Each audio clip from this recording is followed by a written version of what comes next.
Oi! Before you start asking me why Ben 10 vs. Green Lantern isn't talked about in this video, make sure you're caught up with the other parts of the ranking retrospective. And just for fun, check out some of my older non-Death Battle content, specifically this stuff right here. You'll get bragging rights in the comments if you do all of that. But anyways, that's all I have to say, because I am really excited to talk about this season. Let's go!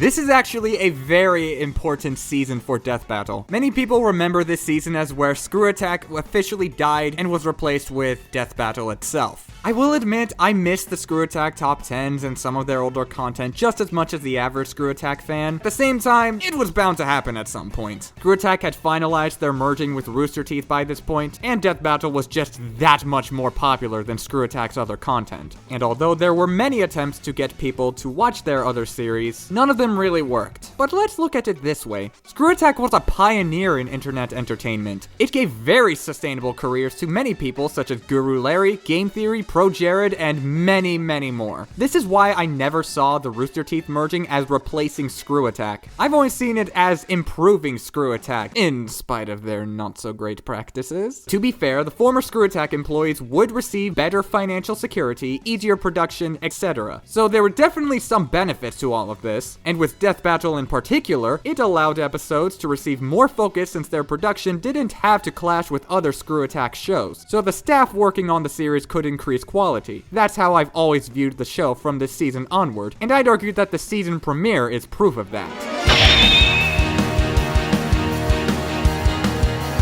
Second Marvel vs. DC premiere in a row, huh? I know that season 7 is where the criticism starts truly coming into play, but I'd argue that this was where it started, or at least this was the catalyst. But that's the most I'm gonna say about that for now until we actually get to season 7, because I feel like it's more apt to have that conversation there. And overall, I thought that Aquaman's analysis was pretty good. When Arthur was just 2 years old, poor Tom thought he had drowned when he was actually just playing with some fish, while breathing underwater. Aw, my mom says that the same thing happened to me when I was a baby. It does have some other moments like the SpongeBob reference, which is actually funnier retroactively now that he actually got his own episode against a version of Aquaman. And there's also this line. Jocelyn, get the kiddie pool and the keg. I'm going to Disney World. And likewise, I feel that Namor matched the same level of quality. The cutaway gag was pretty funny, albeit predictable once Wiz pulls out the trident, but I'd be lying if I said Boomstick's perfectly cut scream wasn't the funniest shit I've ever seen. And I like how Wiz outright calls out the comics' misunderstanding of bipolar disorder. Say what you will about Wiz, but that is pretty base. But before we get into the fight, there are some changes worth talking about. The first is where they've started saying we've run the data through all possibilities instead of let's end this debate once and for all. It's more in line with Ben believing that Death Battle has never truly ended a debate, and truth be told, it never will. I'll admit they did used to be pompous in this sort of way, and to their credit, the old phrase had way more gravitas to it, but given how Ben would eventually decide to calm the f*** down and actually listen to criticism for once, this change is a pretty good demonstration of that, because running the data through all possibilities sounds less definitive, and it still implies that they've done quite a bit of research. And this is also where the iconic fight card was removed, and I get why it leaves room for more interesting setups, but at the same time, this season especially has plenty of moments that feel like they were made with it in mind. Am I the only one who thinks that's kind of weird? I don't know. That's probably the longest conversation I'm gonna have because this fight doesn't have too much to talk about. I still like it though. I mean, it's impossible to dislike anything that has All-Star playing in the background, and that's supposed to be a part of the track. I love it here. And the voice acting is also spot on. Kaiji Tang's Aquaman just oozes charisma, and he has some of the best line reads of the season, with this one easily being my favorite. You are such a terrific dumbass. Me to myself in the mirror every day. I also think Namor's voice is great. I know that people don't like it, but I've never really understood the hate for it. Todd Haberkorn gives off the sense of superiority and prestige he normally has. I mean, yeah, the Imperious Rex line isn't too great, but that's the only bad line read. The rest of it is fine, and it's not so dissimilar to the voices that Namor has had. The fight has plenty of other cool moments, like this little air scuffle they have, has a good sense of speed, and shows that Namor is dominant in the air, which doesn't last very long because it's not that big of an advantage. The Golem fight is pretty cool, if not a bit short for my liking, but Aquaman freezing their water attacks to dodge lightning is so cool. I also like how they work in Namor's energy absorption attribute that forces the fight to take place underwater. Oh hey, it's the Kame house. Wait, isn't this the same beach that Roshi and Jiraiya fought each other on? Okay, I'm pretty sure it is. I got no words. All that's missing is Jiraiya's corpse. But when they fight in the ocean, it is really, really good. For the most part. There is this one moment where Namor had plenty of time to move away from Aquaman's attack, but chose not to for some reason. But aside from that, you have things like Namor weaponizing piranhas, which is a callback to them saying how Aquaman struggles to work with piranhas, forcing Aquaman to use the clear to summon sharks to take them all out. But my favorite attribute about this whole ocean fight is the atmosphere. The ocean depths progressively get darker and darker as they continue fighting to a point where it's illuminated by nothing except for the anglerfish and the clashes between the trident. Think that one scene from Snake vs. Sam, but underwater. Not to mention that the sky was already pretty dark after Aquaman started summoning a storm. Yeah, when you look at the sand, beach, and sky, it does look a bit off, but look at this atmosphere, bro! I mean, I guess this would have been more effective if the music stayed silent, which is why I don't think it's as good as Snake vs. Sam's version, but I'll live. If anything, the guitar solo being distinctly different from the rest of the track is already enough to create a different atmosphere. And then the fight ends with Aquaman rolling his eyes, love that expression by the way, and using telepathy to give Namor a seizure and commands the anglerfish to chow down on him while distracted. Just the musical scores on this with Namor's scream? Okay, that is savage. Though I'm not sure why Namor says, "You control me." I get the intent. Aquaman was giving Namor a seizure, not controlling him, but I'm not exactly sure what this line was supposed to mean, but it's not a big deal. Overall, I'd probably give this episode a 72 out of 100. If it weren't for this one last factor, Kings of the Sea. This actually elevates the fight way more than you would think. Easily one of, if not the most underrated track of the show. The violins, the piano's grace notes, the low brass, and even the rapid drums give it a watery, stormy vibe that also matches their royal statuses perfectly, with the cold vibe increasing ever so slightly the longer they're in the ocean. So the track alone makes me give it an 80 out of 100, believe it or not. Yeah, I like the track so much that I'm willing to add 8 points to the episode. Probably more than it deserves, and you can feel free to think that, as the rest of the episode is just pretty good and not much else. But then again, there's not a whole lot wrong with it, so I'd say that my score isn't too unreasonable. A pretty straightforward matchup with a straightforward episode. Not every season has to start off with such a bang, but still, I'm excited to see what's next. Ooh, I like this music. Wait, Mega Man come, wait, whoa, wait, X, Walnut, EX, whoa, what?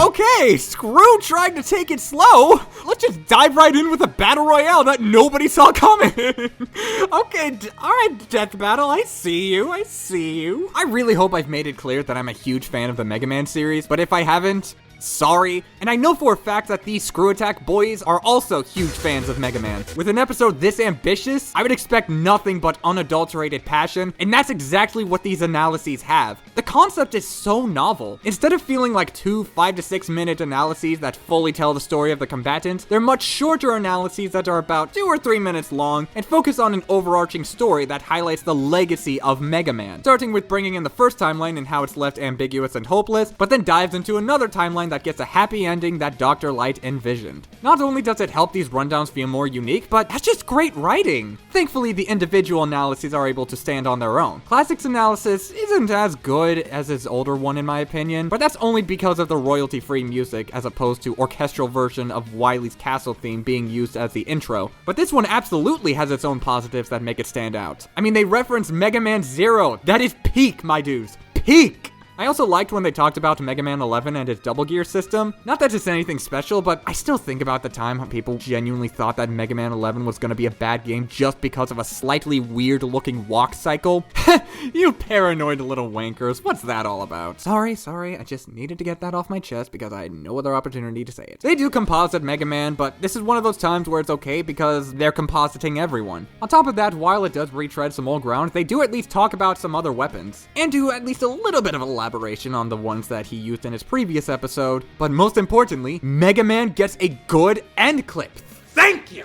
X's analysis was cool too. I liked seeing them cover his Street Fighter moves and focus on his unique abilities instead of his other weapons. I think they would have been cool to see, but his enhanced abilities are way more interesting. Another solid analysis. Volnut's rundown, okay, I did get some bad vibes just because they directly call him Diet Mega Man, which yes is a callback to an older joke they made, but still, kind of annoying retroactively. But that's for a moment in the fight, and I'll get to it in a bit. It still got some good moments though, like Boomstick saying Volnut's name was dumb, but that is literally used as a segue to dunk on Wiz's bad pun. Okay, that's funny. Oh, and there's also his legendary rant on Mega Man Legends 3 being cancelled. And you had Wiz literally saying, don't underestimate him. This kind of makes up for most of the disrespect. EXE's analysis treats it as not just an alternate timeline, but another option that Light could have used in the other timeline. That being, what if his research lied somewhere else? It also had better background music that helped make his feats sound more impressive, specifically when they bring up how he's able to enter the real world, how one of his shields survived the collapse of the cyber world, and when he defeated Nebula Gray in the Dark Galaxy universe by waving his arm. Which, by the way, uses the same music as the time where they referenced jacking off. Baller.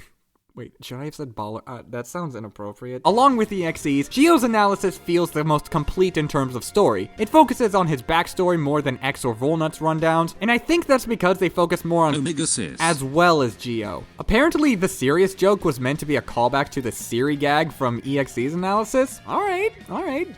But most importantly, this is where we get to that ending note I brought up earlier, where EXE and Gio's timeline turned out pretty great. You love to see it. And now we get to the fight, and yeah, this setup is very Season 1, but one detail I really like is how they have Volnut and Classic arriving first, and then have X, EXE, and Gio arriving at the near exact same time. To add a bit of context, the debate was mainly around these three, and even though there was a clear-cut winner, not everyone knew that. I still think the setup could have been better, but hey, once they start fighting, there is a lot to unpack here. There's this scene which demonstrates Volnut having to manually swap his weapons as Classic and Gio are fighting, but by the time he's able to shoot something, X knocks him off the rooftop with a Shoryuken. I kinda wish Volnut got to do more, but this scene is supposed to quickly establish Volnut's biggest weakness, besides being completely outmatched in every way, but shh. Classic using the hard knuckle isn't nearly as impactful or heavy as the one that Astro Boy took, but it's not that bad. Wait, was that Mewtwo's jumping sound effect? Excuse me? But going back to comparisons with Mega Man vs. Astro Boy, the expression work here is phenomenal. In fact, I'd say that it's way better than that episode. Go figure, because wow, who would have thunk that improvement and having more people working on the episode would make your work better? But I do need to give a special shout out to the way that the episode conveys battle damage, with Volnut ironically taking the least amount. In fact, he actually shows the exact same amount of damage as EXE when you think about it, but it's for the complete opposite reason. EXE doesn't show much damage because he really is that much more powerful than the other Mega Men. But Volnut, the only reason he's not showing much battle damage is because one good hit from any of these guys could easily kill him. If I were to determine which Mega Man was showing the most amount of battle damage, I'd probably go with Classic, which does line up with their argument how Classic was able to hang in there even if he would never last too long. And of course, Gio only shows visible damage after the black hole. And even the track, Mega Mania, just sounds incredibly Mega Man, with a techno vibe and wait, where have I seen that Buster's design before? It's just there because all robo people need to shoot awesome robo lasers, right? Absolutely. Oh my Lanta, I did not take that as foreshadowing!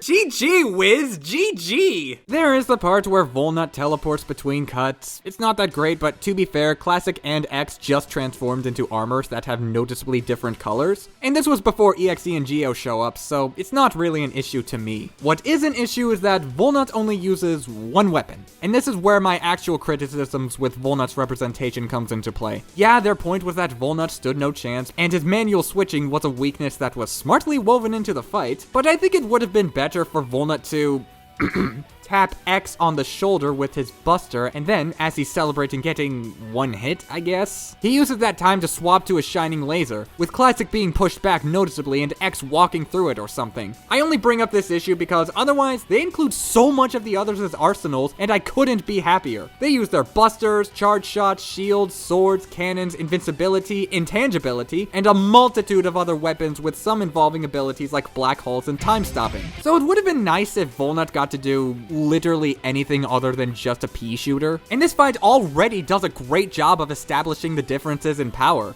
Take this black hole scene, for example. Volnut dies immediately. Fair enough, I wasn't expecting him to survive that. Classic does delay his final moments, but he still falls short of survival. But then as the black hole explodes, X gets reduced to his core, Geo is noticeably damaged, and EXE is mostly fine with how quickly he got up and healed. Though I'm not so sure if the Mother Elf is something that X can shoot, but I do like the shot of Dio Actually, no, Dio destroying the Mother Elf would be really funny, not gonna lie, Wiz. And Geo possessing X is a cool scene with the glitchy code lines in his eyes, as well as how they mess around with X's weapon get portrait from the first game. And then we get to the death, and I don't hate it that much. We get at least a couple of decent deaths, and I can understand how X dies, but Geo's death is kinda rushed. I understand what they were going for, but I didn't notice Geo died on my first viewing, so I wish it worked more like something closer to Strange's astral projection in the True Fate scene, where they establish X being disintegrated, then zoom in on its head to put more emphasis on Geo being disintegrated as well. And the conclusion is pretty in-depth, going over EXE's various advantages, and not spending too much time on the losers. They spend more time on X, Geo, and EXE, who, again, were easily the strongest of the 5 robots. And there's also this moment here. Well, except for Volnut, ironically, because his weapons were manual rather than programmed. You got one, buddy. I felt that. I totally felt that. So yeah, this is an amazing episode, 91 out of 100, and a good chunk of that is entirely because of the analyses. Normalize watching the analyses and establishing how the best ones can work with the fight and make the characters seem really cool. It's okay.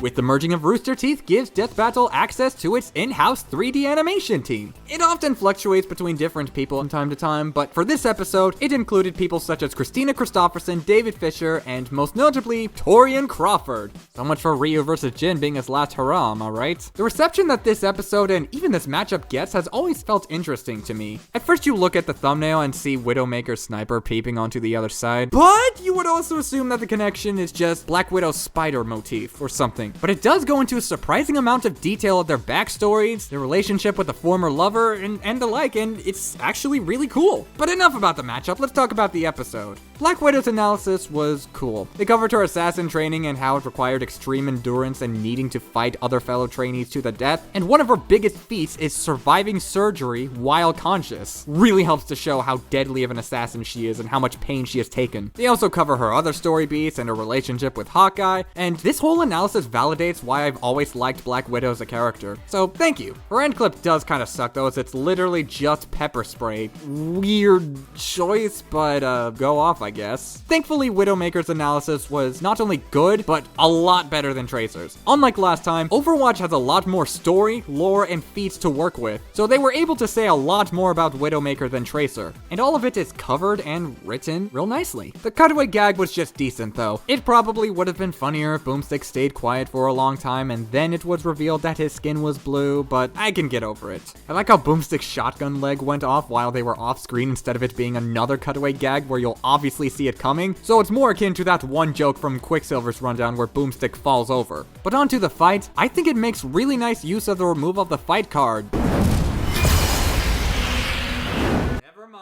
The fight plays less like a normal fight between the two and more like an assassination mission where Natasha is the target. It leads to some really cool choreography, like Natasha using a bottle to get an idea for her location, and how it eventually evolves into a chase for the first half. Oh hey, it's Darkseid's Omega symbol. Then Natasha notices the aircraft that Amelie is heading towards and works on preventing her escape. Not sure how Amelie realized that Natasha was even headed towards it, but okay. Then you have Natasha using the Ferris wheel's movement to close in on Amelie's location. The exploding motorcycle... Okay, this is absolutely Torian's doing. It's like that one part in the climax of the Black Widow movie, but without looking too absurd. Then we have this really badass scene where they crash through the building window, but when we're inside of it and Natasha is finished doing some sick flips to dodge, okay, this isn't good, but oh, not that shot of the window shard. That shot's amazing. I'm talking about this spin kick, which looks wonky, especially after Natasha lands in a perfectly straight standing position, not even bending her knees after touching the ground, and this whip effect was not rendered very well at all. But the biggest issue is the sound effects. Some of them just feel too loud. They technically picked the right sound effect, but I wouldn't expect grabbing someone's arms to be nearly as loud, let alone louder than kneeing someone in the chin. I don't know, that's just me. After that little weird sound effect thing, the animation improves, even if it's a little less exciting than the average Torian fight, but it still has some baller moments though. Those sick flips I mentioned earlier are indeed sick flips, but pretty much everything from when Amelie picks up the glass shard is really good. The posing is much better, the sound design is on point, and even though Natasha's comeback is a little bit abrupt, at least it leads into an awesome kill. Natasha's grapple looks so smooth, I like the last exchange between the two, and I like how the music cuts off right when Amelie is decapitated. But what really makes this moment for me is how the Unreal Engine enhances it. For most of the fight, it has this dim purple lighting. Then it starts to turn magenta when they crash inside the building, with the room itself being illuminated by the red exit signs, and as the fight progresses, it emits a dark red light that subtly gets brighter and brighter each time it's visible in frame, eventually turning completely red during the kill, where the red is so opaque that it creates the illusion that you see silhouettes. This episode often gets compared to Snake vs. Sam and even Joker vs. Sweet Tooth, the former with how the fight is treated more like a mission as opposed to a fight to the death, and the latter where the choreography focuses on their contrasting dynamics rather than any similarities they have in combat. And I think this falls right between them. I find the storytelling more interesting than Joker vs. Sweet Tooth, for example, but it's not as immersive as Snake vs. Sam. Plus I would have liked the jank to have been at least a little bit cleaned up, but hey. 84 out of 100 is not a score to be upset about. You should be happy, Widow.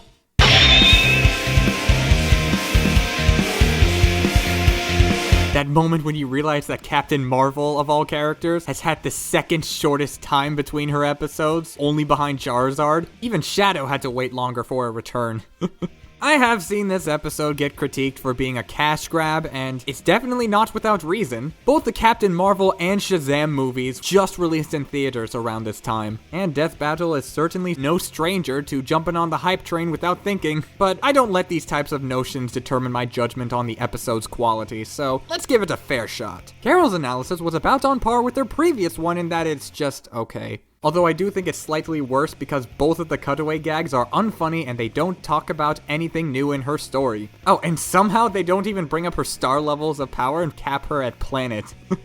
Man. But Shazam's analysis is where the good stuff happened. They tried to make his backstory sound interesting and the jokes were alright. Even the cutaway gag was pretty decent. But where it really shines is when they talk about the legal issues behind Shazam's original name, which was Captain Marvel. It surprisingly makes the matchup way more interesting just by including this. Also, they poke fun at Marvel's original Captain Marvel. Yeah, he does look pretty lame, not gonna lie, Marvel. But onto the fights, it also gets criticized for being pretty generic and just being the most Marvel vs. DC fight of all Marvel vs. DC fights, but I still got some fun from this. The beginning establishes a good dynamic between Carol's take-no-shit attitude and Billy's eccentric and immature behaviors. It also has attacks with some good impact, a good sense of speed, and a kill that's decent, if not a bit abrupt. There's not a whole lot to say about this fight. What you see is what you get. Although I will say the Shazam shout really isn't that bad, you guys. And I like the comeback from Carol coupled with the great hand movements, an actually good-looking binary form, and the track playing the MCU theme in the background. I like this transformation a lot. And there's even a callback to the Speedlines bit from Carol's last episode. It's just alright. Instead of this admittedly epic shot of 18 circling around Carol with excellent timing, they just move down the street and clang into each other a few times. And the track doesn't make it that much more interesting. I mean, the track's alright, I like how it includes the Justice League Unlimited and the previously mentioned MCU motifs, but it doesn't do much with them beyond having them be in the track. It's a fine medley and certainly a fun beat to listen to, but it's not that special. In the conclusion, it's good. Although they say that Billy's top speed is 133 quadrillion times faster than Carol, even though they put Carol at the low end of faster than light speeds, and Shazam at over 133 trillion times the speed of light. Death Battle calc moment right here. Overall, this is an alright, albeit uninteresting episode slapped in the middle of the road, but I probably enjoy this a little more than most people, but a 67 out of 100 is better than Carol's last episode, I'll tell you that much. That's right, braggers. We got Peak Fiction versus Peak Fiction on Peak Fiction, hosted by Peak Fiction and Peak fiction. Let's get it on! In all seriousness though, while this is technically my favorite for both, I think the matchup's just alright. I mean, I personally like it way more than Wario versus Knuckles, because at least this matchup has the whole greed thing going on, and there's also something about how they both used to be obsessed with their rival, but eventually got over that. The Death Battle Wiki does kind of misunderstand both characters in my opinion, only a little bit. But this actually ties into my main issue with Wario's analysis, even if they make the rivalry's origin seem interesting. I mean, they even bring in the Mario comics. That's pretty neat. At the same time, they mention how Dedede was able to get over his rivalry, but forgot to do the same with Wario for some reason. I do like how they mention all of Wario's power-ups instead of focusing on his Smash Bros. Moveset, as well as the info on Warui. But then there's the cutaway gag. It was at this moment I had an epiphany.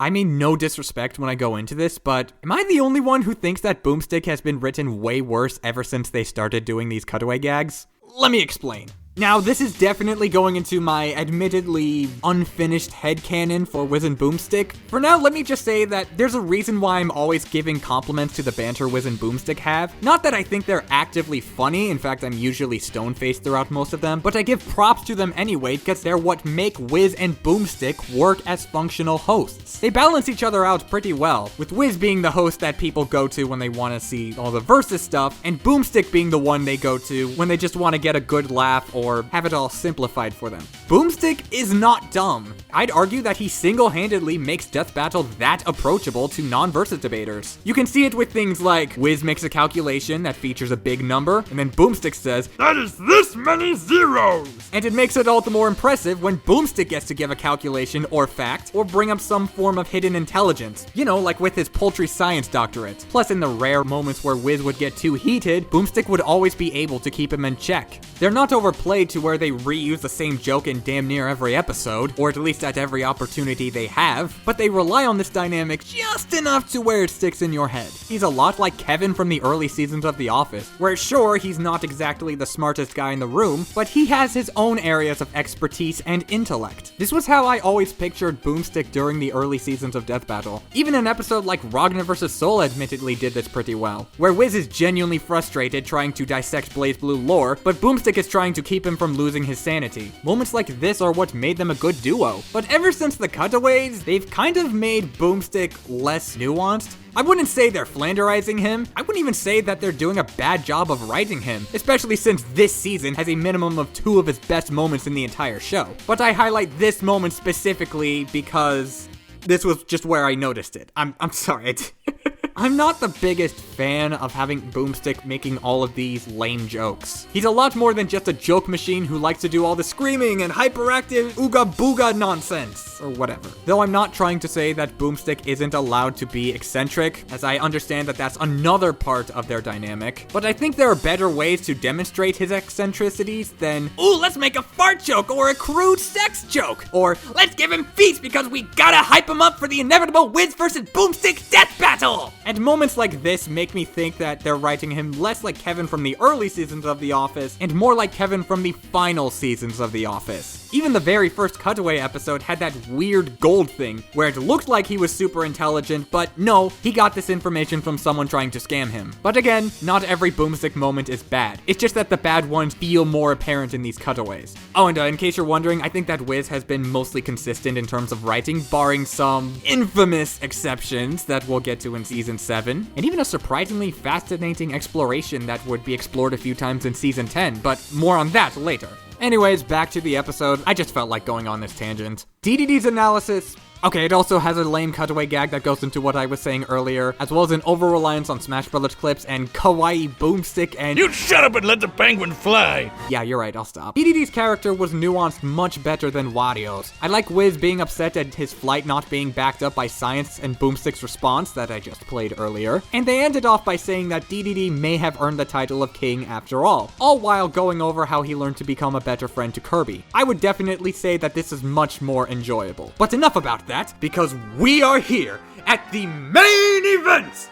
Your show! I'm sorry, I couldn't resist, because you ever think about how this is the closest we've gotten to a real WWE-styled episode of Death Battle, along with how it captures that vibe better than the actual episode that featured a WWE character? I don't know. I just don't know how to feel about that. But here, not only is it set up in a ring, but it starts off with their super forms, as if they're using some kind of wrestling persona. Not only does it fit the minute of storytelling in this episode, but it also works with how they somewhat make fun of those disguises, where it's obvious to the viewer, but they're just putting on a show anyway. And it's great. And even without that, I think the fight sticks out by using a lot more than just their Smash Brothers moves. Like, Wario uses his shoulder bash, flight, fire reactions, chomp, dragon hat, spring reactions, bob-ombs, waft, and size changing. And Dedede uses his Mecha Hammer's electric properties, homing missiles, and fire, as well as using his normal hammer's ice properties, his cloning, an inhale, his size changing, and his Gordos. Seriously, the fact that Wario and Dedede individually use more of their non-Smash Brothers moves than Sora and Pit is both based and cringe at the same time. And I also liked the Waddle Dee's inclusion by acting as the mock fight announcer, and how he's besties with this one Goomba where both of their heads blow up after they discover Wario and Dedede beneath the masks, only for them to get their heads back in the next shot. Okay. Personally, I would have liked to have seen an air battle, especially with King Dragon Wario, and it would be able to tie in with the conclusion saying that Dedede's flight was a huge advantage, especially since it's weird that Dedede doesn't really fly at all, or at least not that much. But that's a minor thing. I can't be upset over how they worked in a kaiju fight, and the use of Smash Brothers' heavy sound effects really helps sell their attacks being stronger than in their normal sizes. Even the moment where they breathe is cool before Wario uses Chomp again for some reason. At least it's creative. Oh, and the death is literally... Ooh, death by anus. And then Dedede does the funny Smash Brothers taunt. KO! I told you those Gordos can be a pain in the ass. That's a nice callback to Boomstick's previous line about Gordos. The Gordo's one of his greatest tools, but it can also be a real pain in the ass. And apparently this line was improvised. But in all seriousness, this fight wasn't exactly peak fiction like what others may think based on the matchup alone, although I definitely don't blame them. But it's got a fun personality, some fun trading of abilities, a solid track in that of Appetite for Greed, and some excellent expression work. 83 out of 100. Man, that was 5 episodes in a row without a bad episode. More than every other season so far. That's pretty impressive. I'm looking forward to seeing what's next. Hey, we are not doing that. Yes, we are. It's the only episode people associate with this season. They gotta know. But I already made a separate video dissecting it, and I shared my thoughts on the entire video for a really long time, so people should just go watch that if they really want to know. You say that like people ever check out the other videos you constantly advertise. And the ones who do get bragging rights in the comments. What of it? And yet most of those videos still have yet to crack 1,000 views. What of it? So, the least you could do is share your thoughts and give it a score! Okay, fine. To summarize my thoughts, the rundowns were fun, the first 2/3 of the fight were great, the last third was not great, the kill was creative but heavily flawed, and also a low blow, and the conclusion was terrible. If I were to give it a score, I'd give it a, 72 out of 100. There. Was that so hard, Johnny? Go get the next thumbnail. Okay, but I get to pick the fully scripted rundown. Wade! Aye, Captain! Thank you, sir. Alright, just put that there, and then, send you to the void, and then, boom. I think that people thought this episode was gonna have Weiss win to hide the backlash of Ben versus Hal. Even more paranoia, lol. Although what's even funnier is that somehow this is still the only Persona episode. Yet the only reason it exists was because of BlazBlue cross-tag battle. Kinda wish they did another BlazBlue matchup, especially since Nervous Nick would no longer be making people nervous. But hey, at least they're able to acknowledge BlazBlue in the most roundabout ways. I may not be the biggest fan of Ruby, and I don't really care for Weiss that much, but they made her story interesting, and the world of Ruby was fleshed out better than in Yang vs. Tifa, at least to me. Also, they show Yang using turkeys as boxing gloves. That is the most base thing I've ever seen. And what's also neat is that they play Ruby music in her entire rundown. I know that's because Rooster Teeth is letting a Rooster Teeth show use Rooster Teeth music, but still, that never happens. It's awesome. It's really good to hear a series' original music again. Though I will say Weiss's end clip is weird. The ending note has the backing vocals playing as they're talking, And then there's an AMV styled segment, which sounds more like something I would do, and now they get rid of the vocals.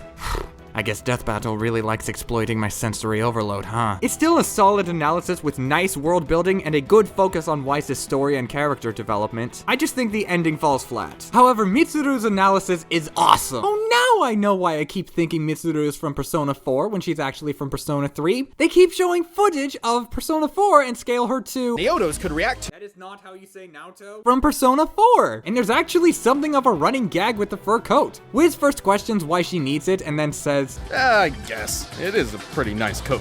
and then you have the explosion chart, which is not only a really fun gag, but also gets to display a rare moment of Boomstick's epic intelligence. And then there's a spiel about Boomstick murdering all of the interns, except for Jocelyn. Oh, thank Martel. And then Boomstick gives Wiz that same fur coat. And then there's this ending line. Oh, it's so soft. So are the interns. Apparently this one's actually improv, so nice one, Chad. Not to mention there's the animation of Boomstick pushing up his glasses.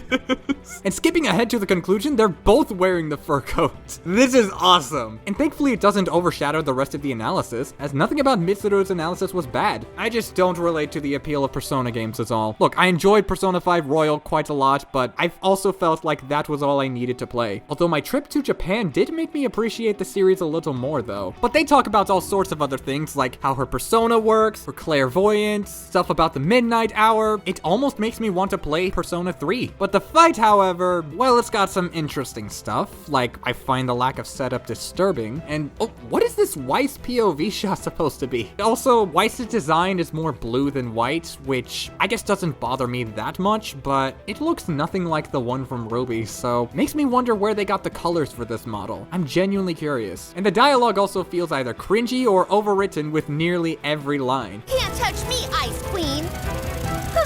So that's what it's like. Fighting me with ice. Ironic. And a waste of time.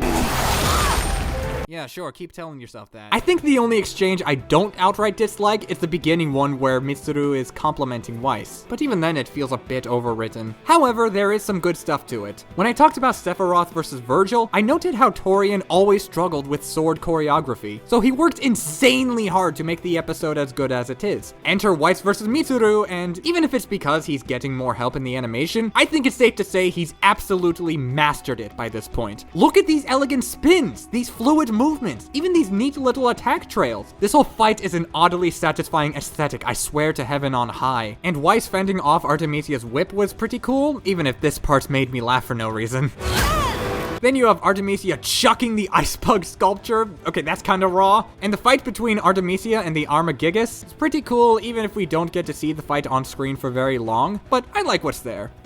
Oh, hi, Natasha. But then we get to the ending. I really like the first half. It looks really nice, and I think it's accurate to Ruby. Then you have Mitsuru doing a Zavid moment that is based, and Weiss's facial expression honestly makes me feel bad for her. But at least she goes down swinging, even with a lame death. Look, I get the reference. I've gotten all of these references so far, but at least have Mitsuru's sword going through Weiss. This almost feels like a worse death than Thanos getting shot to death in the Omega Sanction, not gonna lie, Torian. Because at least you could see blood coming out of Thanos. Oh, Weiss's sword breaking was a bit of a neat touch, but Weiss looks undamaged in this shot, and we don't even see her falling to the ground. That's kind of weird. But you know what isn't weird? The track! Winter Sonata is one of the most underrated tracks in the entire series, along with Kings of the Sea. In fact, I'm just gonna say it, out of all the tracks in the season, this one is my favorite instrumental track. Seriously, it has Hemiola everywhere. Aside from like the beginning, but either way, the music comp major in me nuts to this kind of thing. You have no idea.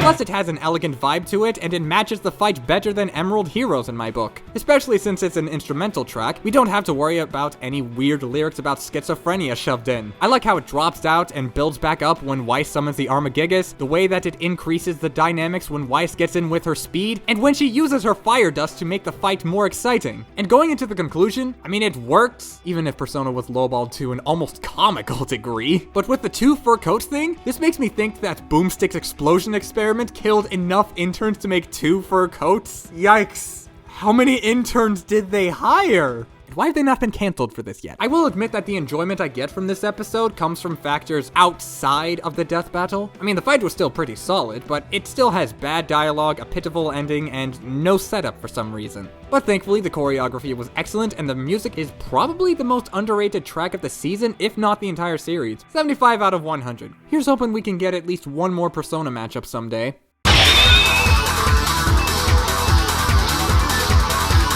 Dude, when Captain Falcon was announced for Death Battle, I was fucking ecstatic. I played just about every F-Zero game, and hot take of the night, Captain Falcon is way cooler in F-Zero than he is in Smash Brothers. You only boo me because you're afraid to admit that I'm right. Though I do remember Boomstick seemingly only fanboying over Captain Falcon. I mean, I don't blame him, but it's not nearly as one-sided as I remember. He fanboys over Johnny Cage as well, saying that his movies are awesome, that Cage isn't a fraud, and even mentioning that one of his films is the only movie that made him cry. Boomstick indulging himself in the celebrity culture is weirdly fitting for him. Hell, damn near Johnny's entire background is just his filmography. That's awesome.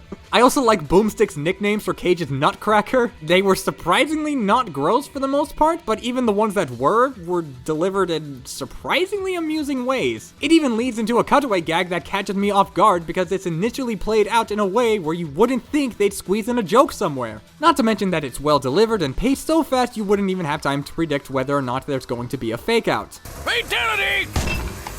This also makes me think Wiz had prep time because in the preview, Boomstick actually does successfully hurt Wiz by punching him in the balls. But also quite effective. Watch!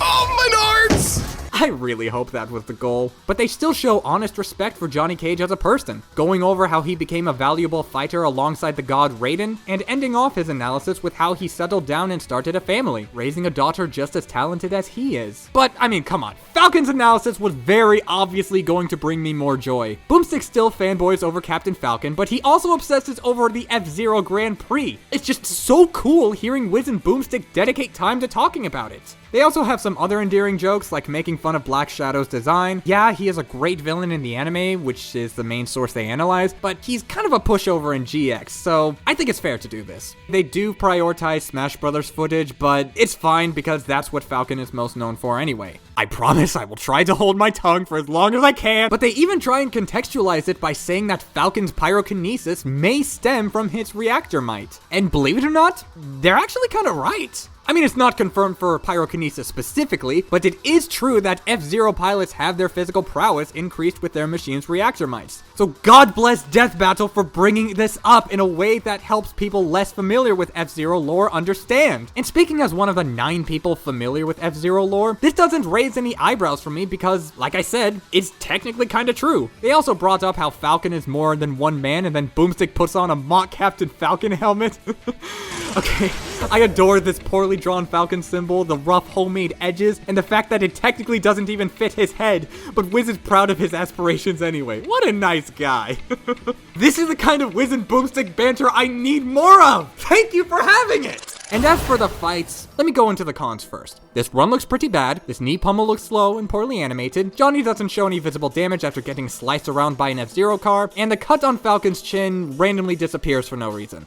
That's it. That's all the problems with this fight. The setup feels so natural. Johnny Cage just cast himself as Captain Falcon, and Falcon wants to see if he's worthy to do that. I mean, yeah, this is bad news for the movie no matter who wins, but what can you do? Though it low-key feels like Falcon is making a comment on Hollywood making bad casting decisions. Okay, I was originally gonna make a joke about it, and if you donate to my Patreon, which you haven't done yet for some reason, you can actually see the example I've used, but I'm sure that you can name at least 30 of them. When they start fighting, okay, the sense of speed throughout the whole episode is near perfect. And no, I'm not just talking about when they fight on the track, though that does apply, but I'm talking about the start of the fight. This is the sense of speed you see in episodes like Ryu vs. Hiryu, Kirby vs. Majin Buu, Shredder vs. Silver Samurai, and virtually no other sprite fight. Each combo is fast enough to feel exhilarating, but it's also not too fast where the attacks look sloppy and weak. Here, each hit has a convincing balance of speed and power, aside from, again, this knee pummel here. I guess this run also applies to that, but their dash attacks are well animated with neat visual cues like the dark green after images on Johnny's dash kicks and the fire on both Falcon kicks. I mean, you kinda had to include them, but they could have not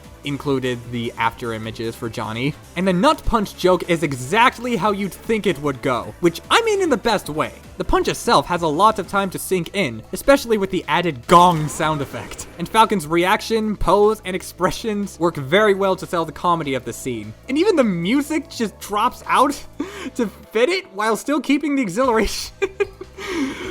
You know what they say, all's fair in show business. Nobody says that. I love this. This is epic. After that, we get some more nice attacks followed by Johnny giving a toasty that is poorly delivered, but in a way that's funny. It's like he's trying to force a reference himself, which also sounds like something he would do. But then they fight on the track, and everything from here on out is phenomenal. Remember when Biffweed made that video detailing his favorite part of every death battle animation? Well, if I were to make a video like that, I would just say this entire segment is my favorite part of Cage vs. Falcon. The sense of speed is even better than earlier. Moments like Falcon hopping over the other cars, Johnny utilizing the boost pads, and even doing some stylish poses, which is also something he would do. But most importantly, they have a standing here bit as the car they're fighting on is adjusting to the track's twist and turn! Yes! It's even built up with their whipping attacks progressively getting faster and faster, and then the impact of their punch.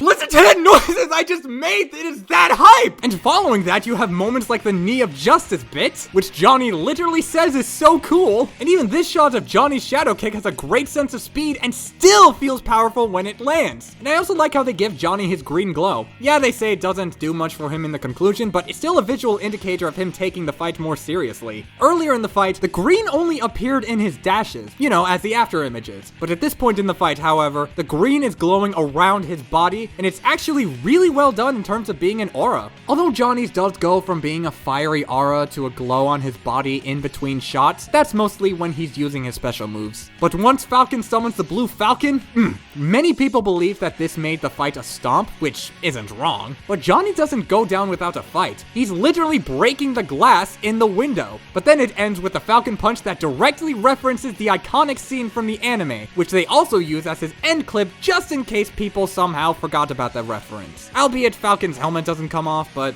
what can you do? And the fiery bird is kinda hard to see, but in their defense, it's also kinda tough to see in Smash Brothers when you don't pause on it. But the explosion after has a great sense of scale and even better sound design. Oh, and Falcon's response? Absolutely perfect response to what Johnny said earlier. Am I good enough for you now? Only one can be worthy.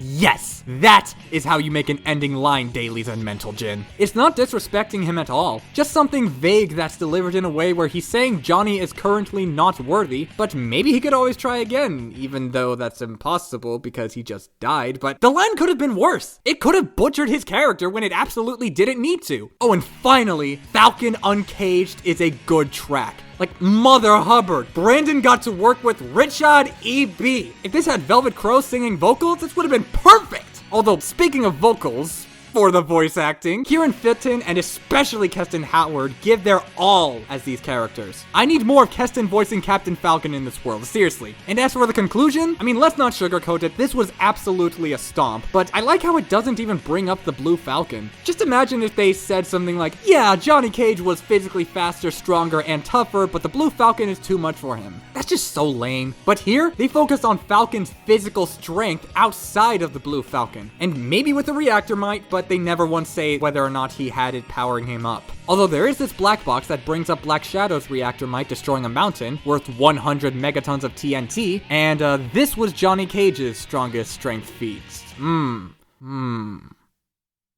This was a pretty even match. Shut up, stupid. I would also like to point out that this was the first episode in a while, if not ever, to make the trending page on YouTube when it came out. For a while, it was #1 on trending. Not just in gaming or a specific category, just #1 on YouTube straight up. And as of right now, this is my favorite sprite fight of the entire show. I can't exactly say it's underrated since many people rate it similarly to where I am, but I am absolutely giving it a higher score than you'd think. 98 out of 100. Call me a biased F-Zero fanboy, and you're right. But I mean, come on, we have gone 8 episodes without a bad episode. That's half the season. And even the worst one is on the higher end of decent. I can't wait to see how this season continues. Oh, bollocks. Look, I'm not gonna sugarcoat it. I've never understood the appeal of this matchup. Yet it was apparently going to be in Season 5, the season that consisted of the most requested matchups of the time. I'm sorry, but like, was it really considered the best for both, or were the characters just heavily requested and Death Battle assumed that people wanted them to fight each other? If you like the matchup, cool, but don't try to sell me on it by copy-pasting the connections on the Death Battle wiki. I've seen those connections and they do not have me convinced. You can still like the matchup if you want though, cause it definitely has good animation potential if nothing else. But going into the episode, the first third of Aang's analysis has a bunch of that unnecessary pausing from Flash vs. Quicksilver, albeit it's coming from Wiz this time. There is a reason for it. Ben was sick when recording for this episode, so they had to record their lines separately, and they didn't have time to re-record any lines by the time he recovered. Sometimes that kind of thing happens. I'm not gonna shame him for that. I still have an issue with this, but it's in the audio balancing. Chad's audio sounds perfectly fine, but Ben's is really quiet. But in their defense, with exception of the waterbending cutaway, the music accounts for Ben's lower audio volume, so it's not a huge deal, but I would like to know if there was really no way to increase the volume of Ben's audio files. Hell, a few of Wiz's other lines have the volume adjusted in Ed's analysis, so why couldn't Aang's analysis work that way as well? But good audio balancing or not, I found Aang's rundown to be really boring. The duck joke just comes out of nowhere and makes no sense. And unlike with Toph's analysis, they don't make the world of Avatar sound interesting in the slightest. They don't say too much about Aang's character aside from he's the Avatar, or he can control elements, or offhandedly add that he's a vegetarian pacifist. It's not even the fault of the deliveries, it's more a problem with the writing. I mean, I guess Boomstick glowing was kind of a charming cutaway, but unlike the cutaways from Weiss vs. Mitsuru or Cage vs. Falcon, it definitely goes into that whole mischaracterization of Boomstick I mentioned earlier, and I don't think I'm gonna stop mentioning anytime soon. Ed's analysis, I was a little better, I guess. They definitely say more about Ed and his abilities, and I smiled at the part where Boomstick yelled at Wiz over the whole gun turned into a trumpet thing, but the ending note felt very rushed. It goes from the Philosopher's Stone to how Ed learned to revive his brother properly. I don't know if this is referencing a specific story beat in Full Metal Alchemist, but coming as an outsider, I don't see how these two correlate. Oh, but then we get into the fight, and alright, let's get into what I liked about it. Elements of Alchemy is a good track, definitely better than I remember. And there was also a neat exchange of abilities, you know, with the whole waterbending thing. Most of Aang's lines were pretty good. Ed does make basic, but still decent use of the environment. I like the part where the cabbage merchant showed up, and I also really like how Louise just keeps him around every time they talk about an Avatar episode. That is very base, not gonna lie, Louise. But aside from that, the whole fight feels like it's doing the bare minimum. Yeah, they're using their powers, but not in creative ways or anything. Aside from the waterbending thing, it feels less like a fight and more like a turn-based RPG. I mean, I guess that vibe does fit better than an episode like Sora vs. Pit, for example, since I don't think these two are known for having fast-paced combat, but at the same time, this choreography does not convince me that it needed to be delayed so that the animators could master the bending abilities, let alone delayed for a whole season. And when they get into melee combat, it feels really lethargic. At best, it's milky white noise-flavored toast, and at worst, it's just dreadfully dull. But that's not the problems people like to bring up, because we get a nice case of character assassination and Flanderization, respectively. Now, I am aware that not everyone hates the short jokes. In fact, I've talked with people who think they're really funny. Okay, fair enough. What makes you laugh is subjective. But speaking as someone who doesn't have that much interest in Avatar and still has not yet seen or read Full Metal Alchemist, though does plan to at some point, I found these short jokes really annoying. I can tolerate a short joke being the setup of the fight. That doesn't mean I want to hear short jokes taking up more than half of Ed's dialogue. They all feel like they were shoehorned in an attempt to make the script more interesting and engaging than it actually is. And that's disappointing because moments like the seismic sensing scene showed to me that they could have easily made the script far more engaging, even if the choreography was bland. Seriously, I like seeing Aang keep his cool as he tries to pinpoint Ed's location, but instead we get moments like Aang lying down to let himself get crushed by blocks so that he can tap into the Avatar state, Aang letting himself get trapped in the mock cage despite being way faster than Ed, thereby not at all conveying the greater speed that is argued in the conclusion, and letting Ed finish his alchemic circle despite deciphering his location and very obviously having more than enough time to stop him. And I know that he's not supposed to be this hesitant because in between between these moments is a moment where Aang tears off Ed's mechanical arm and says, Okay, no more clappy magic. And as for Ed, I guess I can forgive Ed not being familiar with Aang's bending powers since it's a lot less complex than alchemy, but like, why does he question it now? He had to react to Aang's water bending without thinking, and he saw Aang using fire bending and air bending earlier, so why is he surprised now? And as for the moment where Aang lets himself get trapped, Whew, can't believe that worked. what do you mean by that? You dedicated time to completing the alchemic circle. You're supposed to know how powerful this stuff is and when it's supposed to work. Why are you surprised? But then there's the ending with the Avatar state. Yeah, it's garbage. Not even just the kill, I mean virtually everything to do with it. Except for the effects. They look kinda pretty, but other than that, his pose is basically unanimated. The most he's doing is tweening up and down, but that's it. Not to mention that his mouth looks hideous when every other mouth movement looks adequate. And of course, Ed needs to get one last quirky one-liner before he dies and Aang's character gets assassinated in 5 words. You left me no choice. Impressive. I've seen defenses for this moment, and I get it. Death Battle removes moral restraints, but here's the thing. They've had other pacifists on the show, and they have them win. Let's take a look at some of them. Samurai Jack. Even though he does kill Afro, he's killed other people before, even outside of Samurai Jack's final season, and it's heavily implied that he was not the aggressor of the fight. Also, something never-ending battle like I mentioned in my rundown of that episode. Optimus Prime. Him being the aggressor is dumb, and the vile Decepticon line was out of character. But at the same time, at least this was an indicator as to why Optimus would be willing to kill Hamuro. You can frame it as if he didn't know that there was a human inside of the Gundam. This line was meant to convey that in spite of how poorly delivered and written it is. Even in the Mega Man Battle Royale, which features several pacifists, actually, like X for example. His pacifism doesn't stop him from pulling the trigger when he needs to, lest we forget that there are 4 other blue robots trying to attack him with things like lasers, swords, Ceratanium blades, black holes, etc. that were actively destroying the environment they were fighting in. Not to mention that he technically doesn't shoot the first attack, and he literally got his code rewritten by Geo, which would make him even more likely to kill someone if he won. And yeah, EXE was the winner, and he's arguably a pacifist. You could frame all 5 Mega Men as if they're taking down a rogue robot like what X would do. I mean, for Classic in particular, it wouldn't be the first time he's had to fight someone like himself. Then there's Obi-Wan Kenobi. The end of the fight has him say a line that is not just a prequel meme, it also subtly implies how he did not want to kill Kakashi. Not to mention he actively tried avoiding the fight at first. And then there's Silver Surfer, which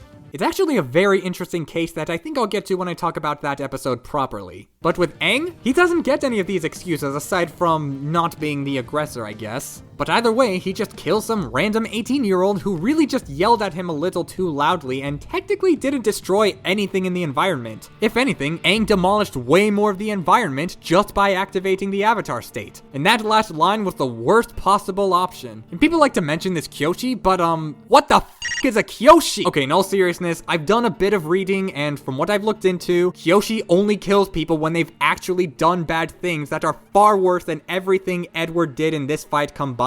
Also, we still hear Aang's voice. How can you frame this as if it's Kyoshi talking? So, as you can tell, Ben 10 vs. Green Lantern is not the low point of Season 6. This is. At least that episode had some understanding of Ben 10. Aang vs. Edward just flanderizes both characters for pretty much no reason at all. I mean, if nothing else, it's better than Gara vs. Toph since there's no jank or cutoff effects or anything like that, but the score isn't even that much higher. It's only a 34 out of 100 in my opinion. Give me Aang vs. Aladdin from Magi or Edward Elric versus literally any character not named Aang or Joseph Joestar. Thank you very much. Apparently this episode exists just to see if Lobo could die. No, seriously, that's the only reason. And yet, ironically, it feels more thematic than Aang vs. Edward, not gonna lie, Death Battle. But to be fair, this is a valid reasoning for having the matchup on the show. Lobo is one of, if not the only character in all of fiction banned from the afterlife. And since Ghost Rider is famous for having a meme that can decimate a person's soul, it becomes an intriguing question that Death Battle could reasonably cover. And even if the answer was no, there was still the answer of whether or not Lobo could kill Zarathos or vice versa. I'm still crossing my fingers for Ghost Rider versus Spawn, but if this is the only matchup Ghost Rider is allowed to have, I'm okay with the matchup on its own. But am I okay with the episode? Because this used to be one of my all-time favorite episodes, but I was never sure if it was like Batman versus Spider-Man where it's hard carried by the death, or if the episode really is that amazing. Only one way to find out. Ghost Rider's analysis was fine. None of the jokes were funny, but there was some cool stuff here and there, like Johnny's origin and the stuff about Mephisto, one of my favorite Marvel villains, by the way. But Lobo's analysis is great. Aside from the Deadpool cameo and the eat away your feelings joke that was blatantly reused from Ben vs. Hal, this rundown was thoroughly enjoyable.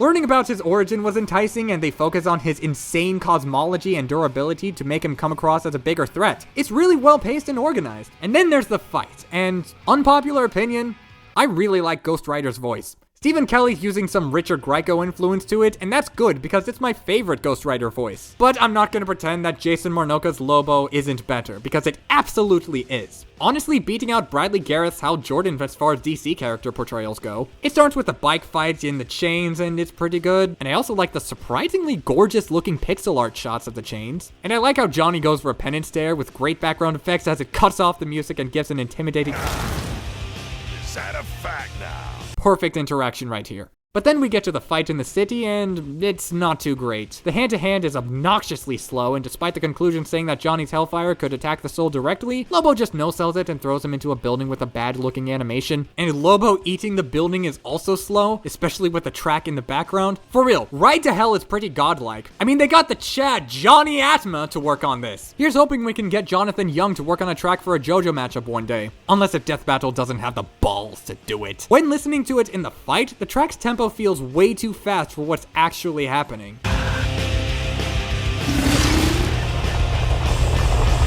The city fight does have some other cool moments though. I like seeing the Lobo clones forming from his blood and dogpiling on Johnny at once, which is what forces Zarathos to come out. You will all die screaming! Nice use of the screen shake effect, as well as using the glowing aura in his eyes to make his delivery of screaming that much more frightening. I wish that he did way more though, but instead he just lifts his hand a whole 2 inches to fart out a laser that takes out the Lobo clones, and then he lifts his hand only 1 inch to weakly shoot an energy ball and gets impaled by Lobo's cannon. I mean, yeah, it's cool how the blast was so destructive it blew up a chunk of the planet, but for someone who screams this angrily, I was expecting him to do more than just lightly wave his hand. But then there's the ending. Lobo's last line has such top-notch delivery, with how he's only being concerned about Grimace being gone. And yes, that is actually supposed to be Grimace, apparently. Please don't make Grimace shake meme. But then we get the kill, and let me just play it all for you. Lobo, your sins are innumerable. I am here to wreak vengeance upon your soul. There's a lot to unpack here. Lobo desperately trying so hard to get away from Zarathos to a point where he uses his teeth to try and stop himself from being dragged. And then there's the screen shake effect along with a sound effect to make Zarathos just opening his eyes feel impactful. Not to mention that since Johnny tried to say these exact lines earlier, it comes across like Zarathos is so fed up with Lobo that he just wants to outright kill him. And Gygas gets to help too, apparently. Huh, neat. And then the conclusion is just as good as I wanted it to be, focusing less on stats and more about if Lobo could die, and how many methods Johnny had. I also like Boomstick trying to interrupt the conclusion by shilling the Death Battle shirts. It's fitting because nobody wants to see advertisements. At least I don't think they do. But he still tries to show them off anyway with his fancy poses. I really like this, but unfortunately, the rest of the episode doesn't click with me that much. It has some stellar stuff in here, but the rest of it is just kinda decent at best. It's honestly hard carried by the death, a couple of semi-interesting moments, and to an extent, Lobo's analysis. Doesn't that sound familiar? Familiar enough to give it a score of 66 out of 100? Why the hell is this lower than Carol versus Billy?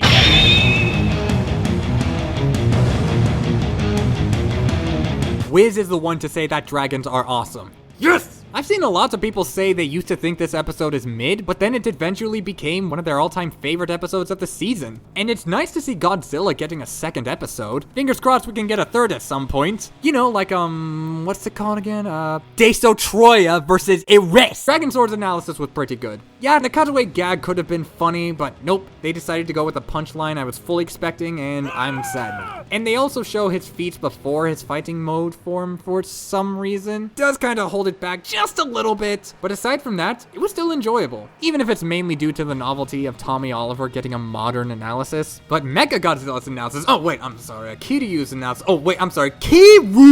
analysis was way more enjoyable to me. Supposedly they wanted to go with other Mechagodzilla models, but thought that using the other ones would be too powerful because they beat the original Godzilla. Technically, this isn't the first Mechagodzilla we've seen, but it's certainly the deadliest and the most unique. Okay, memes aside, I like this rundown. Akane is kinda disrespected at first, but they played this joke way better than they did with Zex, for example, where they said he should just ignore his trauma and personal gripes because he has an awesome Gundam. Whereas here, Boomstick at least tries to show some sympathy. By disrespect is really just one sentence, and even then, knowing the sentences they have used to directly disrespect other characters, it could have been a lot worse. In fact, it was nice that they went over Akane's bond with Kiru, making their end clip that much more riveting. But onto the fight. Oh my gosh, we're doing another bad form of in media res. Are you kidding me? It's weird that the fight doesn't have a setup, even though the RTX announcement heavily implied that it was gonna have one. Anyways, that's all the criticisms I have for this fight, so let's get into the good stuff. This fight actually goes surprisingly hard, though I would like to point out that Tommy Oliver was not reprised by Kerbifer, likely due to the controversy he was going through during the time. Instead, he was voiced by NAL, and I'm not the biggest fan of it, but either way, it's still a common NALW. In fact, if this is his weakest performance, imagine what I have to say about his other performances. Not to mention that they actually got a Japanese voice actress to play Akane. That's really cool.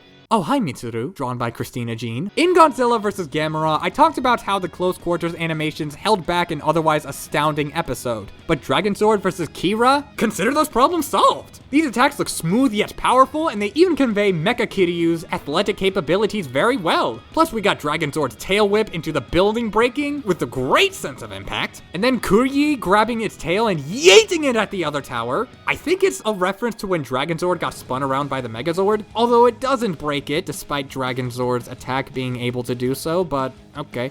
Then there's this shot of Yiku marching towards the Dragonzord with his twin maser cannons, and then Akane helps...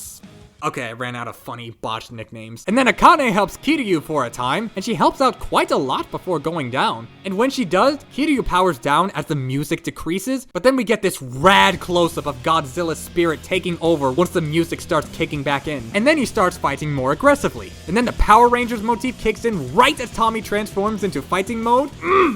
Now that's the good stuff right there. Draconic robotics, godlike track, and it fits with the fight astronomically well. And the rest of the episode is just as solid, especially this shot of Kiryu leaping above the sword. Oh, that is so freaking cool! And then Kiryu pulling the sword in just to guarantee that the absolute zero cannon doesn't miss. That's gotta be the most metal thing I've ever seen on this show. Pun intended!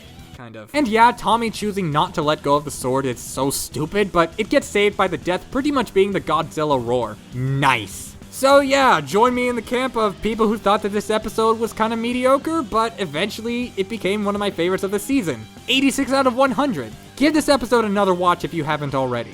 That being said, for Death Battle constantly saying things like, "Giant robots are f***ing awesome!" it really makes you wonder why this is the last one they've done in a while. But then again, if Death Battle suddenly ended without another kaiju or giant robot fight, I'd say that this ended off on a great note.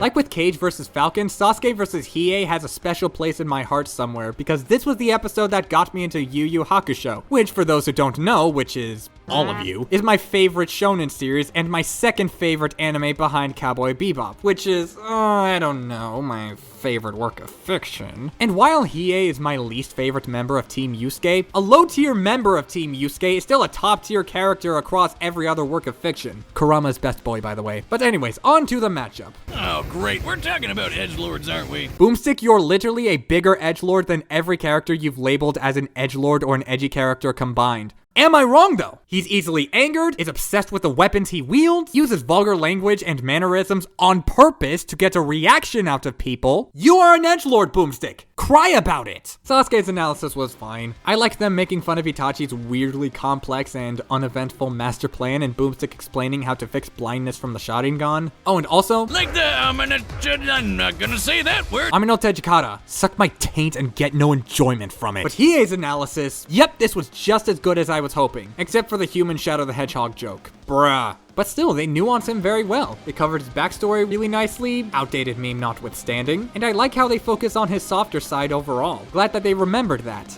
Except he never did tell her he was her brother, cause he's just too emo for that. Really, dude? Hiei didn't want Yukina to live with her brother being a murderous thief, and he also made an oath with Shigure. Be real, Boomy, come on. But since I know that this is one of the team's favorite shonen, I could definitely tell they were fans of the series. And since it's my favorite shonen too, I got to feel the same love. They even reference Vincent and Philip. I clap, see? This is me clapping.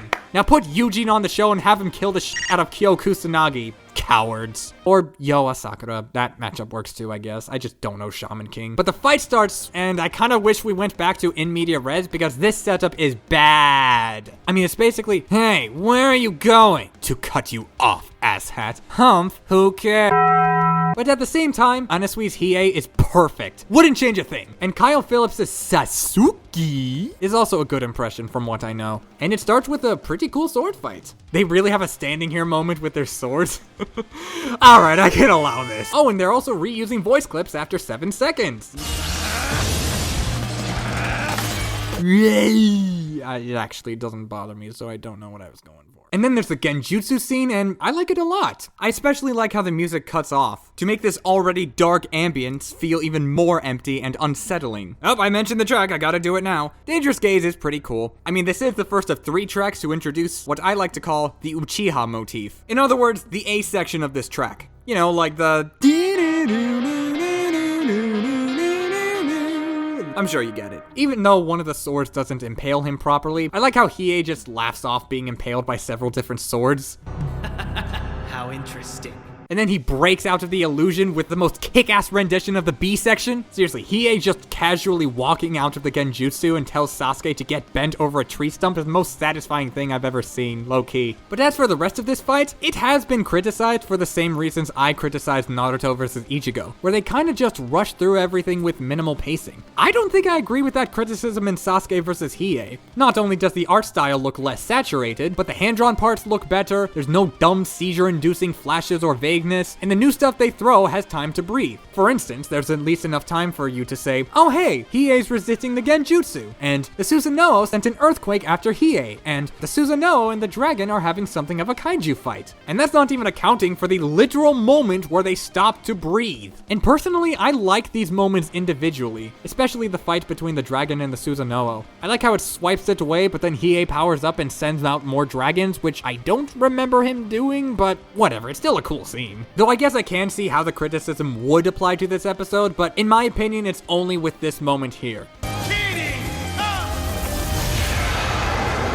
And get one shot! I guess that Hiei saying no match was a decent callback to when Sasuke said it before the Genjutsu scene, which I think is also supposed to communicate that Hiei was able to get around Sasuke's massive arsenal pretty handily. And I also like the ending where they're both shirtless and put their all into a one-stroke duel, with Hiei being forced to use his dragon sword. Nice touch on having him use it as a last resort since he canonically hates using this technique. I like how it immediately doesn't show Sasuke dying to add a little more suspense, and then Hiei compliments him on the fight, which is perfectly Hiei. But of course, it's one of those conclusions. You know what I'm talking about. This was an extremely close match. Hiei had perfect counters for almost everything Sasuke could throw at him. I've seen many people criticize this conclusion outside of that, and I really don't blame them. Yu stats have always been all over the place. People have bought different things because, you know, versus debating is subjective and all that. This tree calc alone, I've seen people calc it lower than what Death Battle had. I've seen people calc it higher, but I don't really care about that. That has almost nothing to do with my main issue. I think scaling Hiei to Yusuke is fine, but at the risk of going into outside factors, but this time I'm at least semi-familiar with Yu stats, the crux of their argument is that Hiei is more powerful than Sasuke because Hiei being an upper S class means that he is so much stronger than even an A class demon.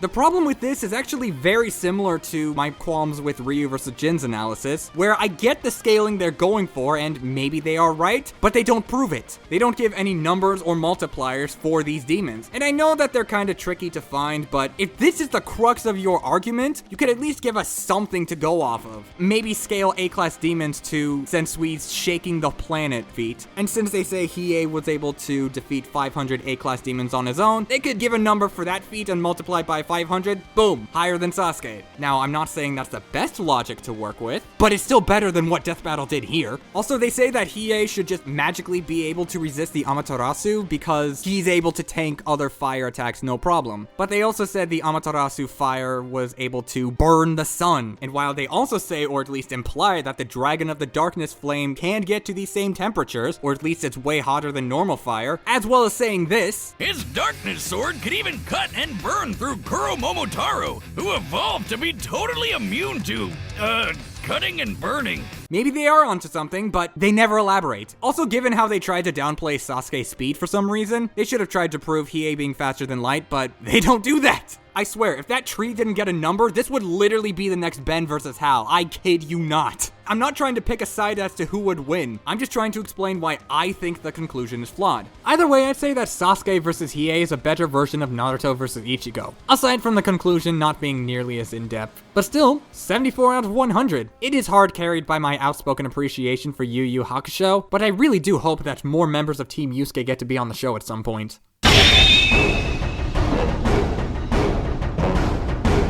This matchup is way more special than you'd think. Remember the original G1 fan blog members I went over at the beginning of Season 3? Ganondorf versus Dracula was that team's dream matchup.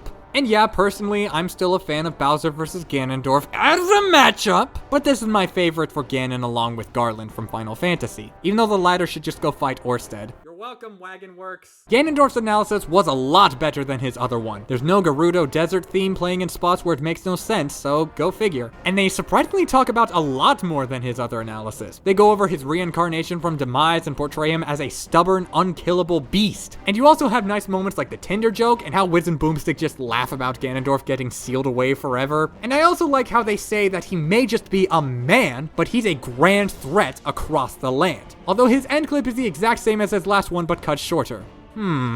And Dracula's rundown was better. Probably my favorite of the season aside from Captain Falcon's. I mean, you have Boomstick's step-by-step instructions on how to become a vampire. Step 3, kill Luigi. That means it's only a matter of time. Dracula was covered from top to bottom, which we almost never see on Death Battle anymore. They covered its backstory really well. It was a great introduction to the Castlevania world, and even though I'm mostly familiar with the Netflix show, which by the way, you should absolutely watch if you haven't seen it yet, and I cannot wait for the sequel series, I reckon that Death Battle's viewers would be more familiar with the Netflix show than the games. So that series being used as a visual guide as opposed to being used to determine any feats is really fitting and very helpful for the casual audience. And I like how they end off his analysis by saying, no man can capture that power. And then we have the fight that introduces the SFM team. While they no longer strictly work on the same episodes together, this was animated by Daitomodachi, Duvad Hoden, and Devil Artemis. You can still see Daitomodachi and Duvad as animators for some of Lythero's videos, for example, as well as some of their own meme projects. And of course, Devil Artemis has his own channel with his own Cell and Kermit cinematic universe. And just to keep up with the tradition of describing the qualities of the big animators of Death Battle, to recap, Jordan Lange's biggest strength was establishing and maintaining an excellent sense of speed with fast-paced rushdown attacks. Torian Crawford consistently made enticing fights with acrobatic choreography and dynamic camera movements. Luis Cruz had a knack for pacing and translating the writing into his animation. But as for the SFM team, their biggest strengths lie in the visuals and the atmosphere. Even in their weakest episodes, they're still able to make some beautiful, distinct environments with near-perfect lighting. Not to mention some spectacular VFX that also boost the pretty colors. Especially with how they use colorful lines to convey a sense of speed and or power in a way that's even more subtle than the two previous samurai fights that also use them brilliantly. Even if not every set of lines is subtle, but just like with those other episodes, sometimes it's not supposed to be. Thankfully, this episode is probably the best example of how good their visuals can be. It starts off with a bright orange room when Ganon slams the door open. Love the Dutch angle, by the way. But after that, the most light we get in the first quarter is the silvery moon and a purple light emanating from Ganon's palm. And Dracula's giant throne is blocking out the light entirely, creating an ominous ambience that hides his presence, only being somewhat illuminated by his glass of red wine. Guess what that's a reference to? But what is a man?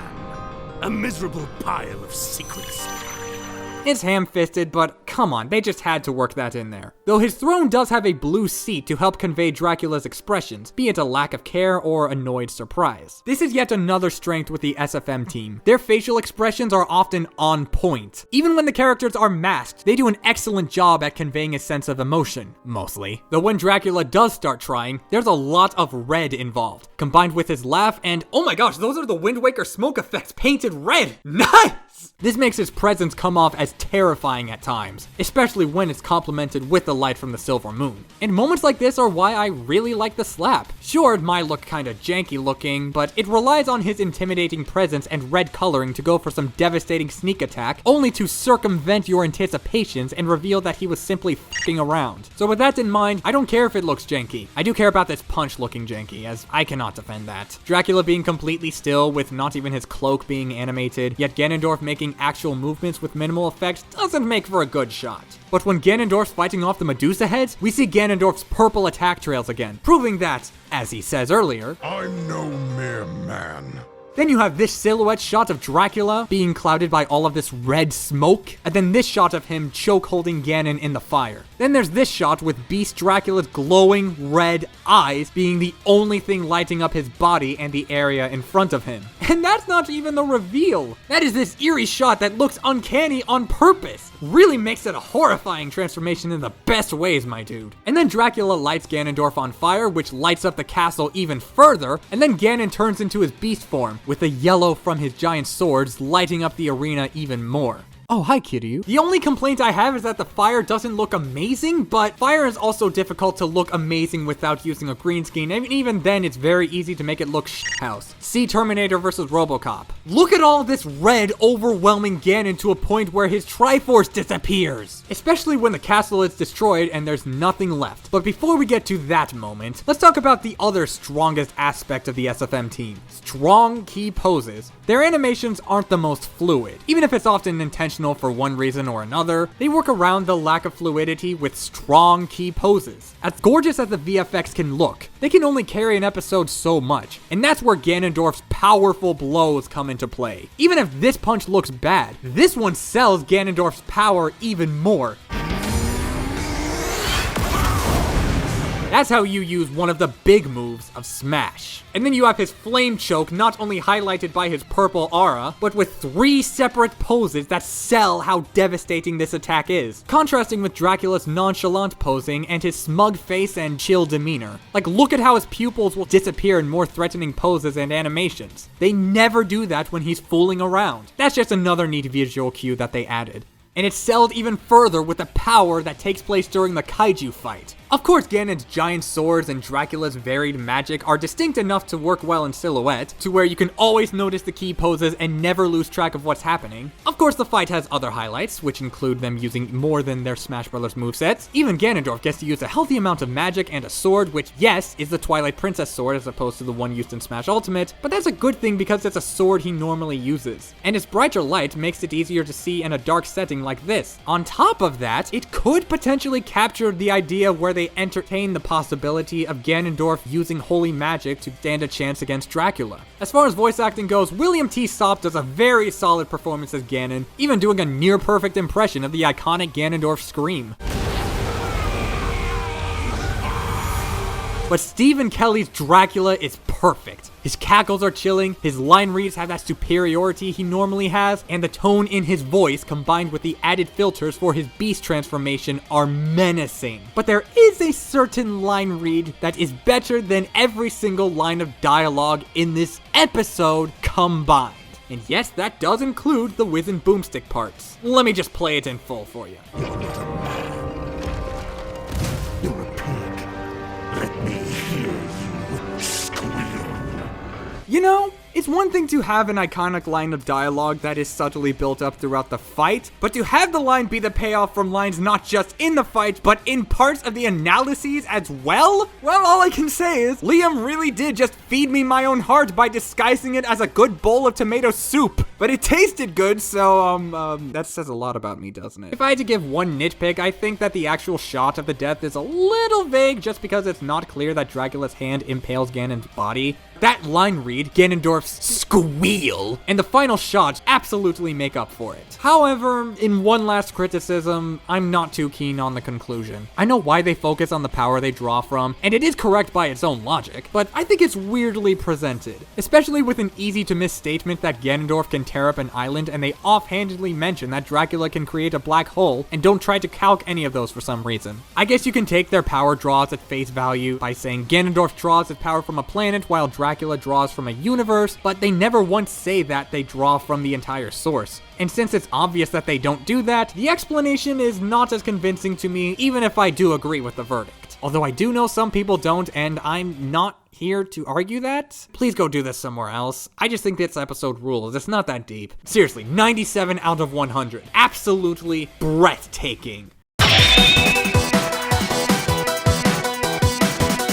Finally, an episode featuring a shonen series that I was familiar with before it was announced. It's a webcomic, not a shonen manga. I was really excited to see One Punch Man debut on the show, even if it didn't start off with one of my favorite characters like Genos or Speed of Sound Sonic. Though I should definitely get around to watching Mob Psycho 100 at some point, because Mob's analysis got me intrigued. I mean, yeah, when they tried making jokes, I did the moyai, but when they tried telling his story and concluded it with him fully accepting himself after covering how much he struggled at things like running, I did the big smile. And thankfully there's more story than jokes, so yay. But Tatsumaki's rundown was better in every way, except for the end clip. Her end clip was not smartly chosen, I'm sorry. The cutaway gag wasn't terrible, and the way that they handled her story was better too. They start off by saying how her brattiness stems from her floating ability causes her to literally look down on others, but then they bring up the humbling experience that is losing in a fight to Saitama, which is then used to naturally transition into her weaknesses. I mean, when you spend basically the first half of the analysis going over how she looks down on others, covering her weaknesses following a moment of weakness is such natural pacing. I really like this. Tatsumaki's not one of my favorite characters in One Punch Man, but I think this is a good analysis. And with the fights, it's interesting. I never minded the changing art styles since most of them look good or at least fit the tone of a scene. Keyword being most of them. When Tatsumaki gets a potato head, it's bad. And I'm also not digging the look of these sprites here. Mobs look fine all the time, but Tatsumaki's look weird with how her mouth is animated and how big it looks compared to the rest of her face. But every other shot looks good for one reason, all of them, or more than all of them. More on this shot later.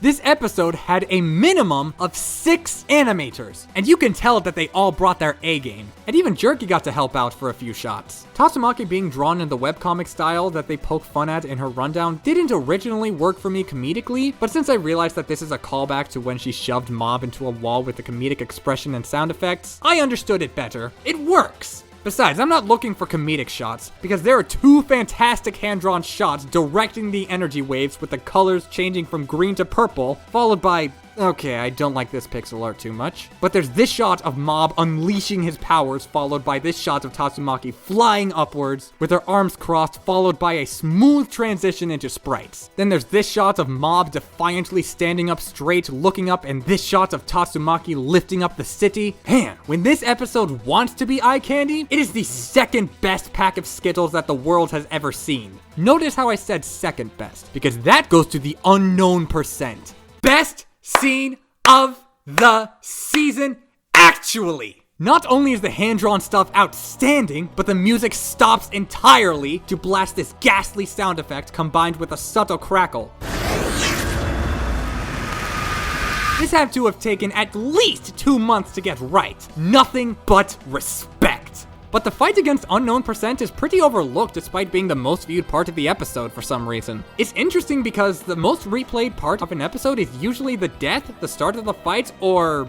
The year was 1987. That's not the case with this episode. Unknown Mode looks gorgeous in spite of him basically being a silhouette with eyes, but it works because his movement feels menacingly fast and unnatural. And with the building chunks being surrounded by the purple aura, it makes his presence that much better. The worst I can say about this is that these 2 punches are kinda slow, but once he hits Tatsumaki with the car, it picks right back up. Uh-oh, base form came back when it wasn't supposed to. Then there's the ending with Tatsumaki getting twisted around like a noodle, with excellent visuals and sound design in spite of this not so good looking Tatsumaki and how she just kind of gets out of it. Nobody beats me.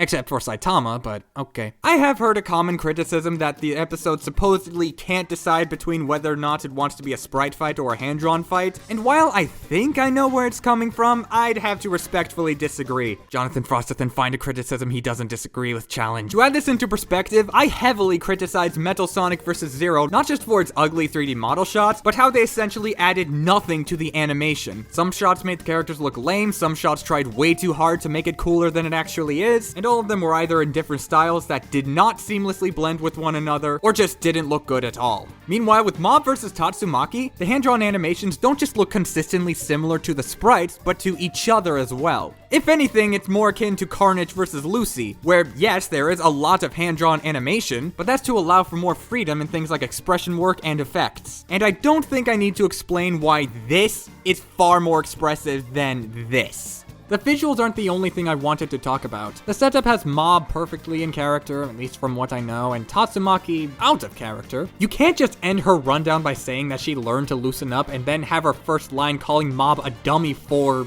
existing, I guess. I do like seeing Mob clap back at Tatsumaki with the same attacks that she used on him, like forcing her to taste the pavement and shoving her into a building. It kinda makes me wish that he won, but of course, Tatsumaki is just too much for him. I agree with the outcome, yada yada yada yada. But while the visuals are easily the best thing about it, the choreography is a close second. I like this shot of Tatsumaki splitting a chunk of the city and attempting to crush Mob with it, and there's also this shot. Yeah, Tatsumaki's hand-drawn shot has a weird look, but Mob crashing through the building with a smart sense of speed and Mob's 100% transformation? Man, for all the pros that I'm listing, this sounds awfully familiar. Okay, I don't think it's as good as Ganondorf vs. Dracula, just because of some bad-looking shots that prevent this episode from being supreme, and the analyses are a little less interesting, but hey, not many episodes can brag about getting an 87 out of 100. There is a lot more to love about this episode, and I hope more people realize it. Alright, Wade, you can come back from the void now. Hang on, how are you able to still use the Gauntless powers when you don't always have it equipped on your PNG stills? Oh, I forged the pact with it. Pretty sure that's not how it works, but I don't have a right to talk, do I? Wait, you don't have the gauntlet? Ow! And that one was for sending me to the void. They don't even have a Chipotle for crying out loud. What? Would you rather go to a, kill land or something? Yes, and not in these PNG stills. Alright. I mean, I never had to use 2 stones at once, but let's give it a try. Careful, you might actually kill one bird with them. What's one bird compared to 2 people? Damn it! This gem doesn't seem to work! Now I gotta fix it. Alright, how do I do this shit? Well, anyway, while I'm here, I'd like to give yet another shout-out to Studio Still Game Dubs for their content, such as their upcoming King of Fighters 15 English dub mod. I happen to share the same voice actor as Ralph, Kukri, and Geese Howard. Shove it, trash heap! That information's for the patrons only! Oh, but they can just check out the dub and find out for themselves. Also, you don't have any patrons. Cronin. Well, they better start donating or else! You do realize that you can't force people to give you money, right? Ogre, help get this thing off me so I can fix it! Who the hell are you calling an ogre, you baby-faced punk? Your tiny little butt can't even lift it, let alone fix it! Are you gonna help me or not? Shut up, I got this. Now then, if you'd be so kind... Yeah, here you go. Much better. I can finally move my arms around it. Ooh, Killhead even got a nice little upgrade. That's right, Deadpool. Why are you Pit from Kid Icarus? You could have at least made me a god of fire or something. Wink. Well, I said I wanted to voice the character at least one time in my life. I mean, it makes sense, given that you can't read. I literally majored in English and you didn't even finish high school. Not a relevant plot point, and you're using your normal voice for Pit. And? That's not good voice acting, and you know it. Alright, fine, let me try some. Built in the land, here I work! I am Pit, servant to the goddess Palutena! It's a work in progress. Yeah, you're right, it's a work in progress. Anyways, are you ready to talk about your third and currently final episode? Oh, believe me, I already made it the fully scripted rundown! Also, the next timestamp just came around for people who likely skipped that whole bit we did, so might as well.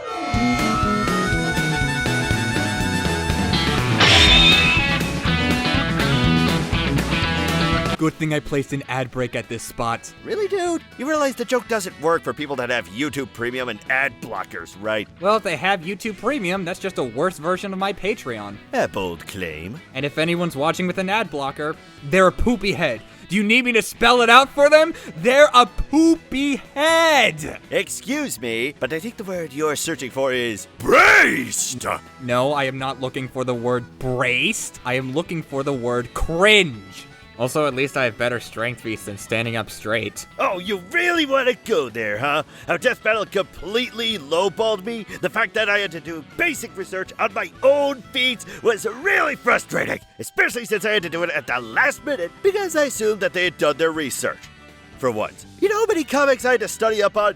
32 years worth! Hell, if I didn't stop them, they probably would have said some other stupid thing, like fevers or sicknesses. Your passive-aggressive jabs don't hurt me anymore because, just like Saya, you have such a frail body. Dude, I have a healing factor. I don't know, Wadey. Your best lifting strength feat is a handgun. Not even your carbonadium swords, which I thought were heavier than the average handgun, but I guess they weigh about as much as a feather. Did you not see them? No, Wade. Calm it down. Don't yell.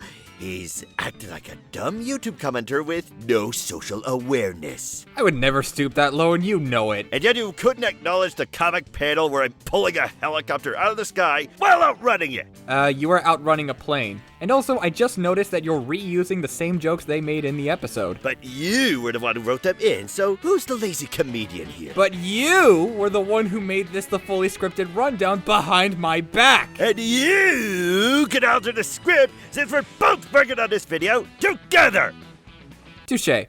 But can't you at least acknowledge that the banter you guys have in this episode is pretty funny? Funny how? And that they can't do their research? And that I'm endlessly being mocked and tormented verbally? Funny in how they actually have a dynamic. Remember in your last episode when all you did was give exposition and context? Because I needed to. They weren't interested in talking about me a second time. Like they were in the first episode? Yeah! They were giving a genuine attempt to make me look cool instead of trashing on me. I thought that it would have been fun to join them and be a part of the team, and I just happened to be annoying them. Wait, so in Deadpool vs. Pinkie Pie, did they write you as an annoying twerp out of spite? Yeah, pretty much. I know I have no proof, but I would never make it up. That's what the average Death Battle hater tries to tell me. Death Battle wrote me like every other YouTuber who thinks that they know how to write my character, but they end up writing me like a quirky, fourth wall-breaking cartoon character instead of someone whose humor is meant to imply someone with more nuance and depth. Okay, who are you trying to call out this time? I'd rather not say. Well, good to know that you weren't talking about me, at least. Look, all I'm saying is, if you're gonna go out of your way to get my attention by making fun of my genitals and saying that my opponent has big dingus energy, I'd like the host to act a little more mature.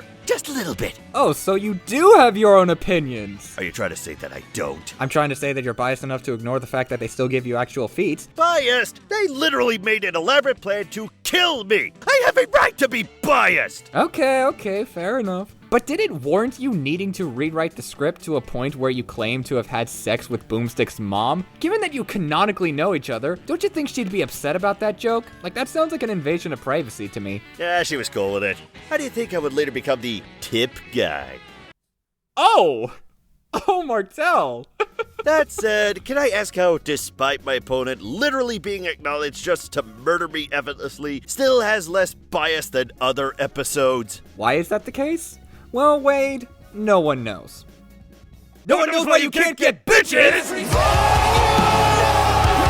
But yeah, you're right. Sometimes it doesn't even feel like an analysis from a joke episode. They deliver an engaging bit about masks and personas, they explain differences between the mask's abilities in the iconic movie and the far less iconic comic series, and they give a full analysis of Toon Force and cover what it does in not just a versus sense, but also what it does in the mask's own universe. Gotta give the devil his dues, it is well-written stuff. I know that nobody reads comics anymore, but this makes me want to check out the original Mask comics. Though the crossover with Lobo isn't canon, FYI. I mean, if you want to go there, neither's your continuity gem, but they still gave it to you. You know that I can still use it to make your pact with the Infinity Gauntlet null and void, right?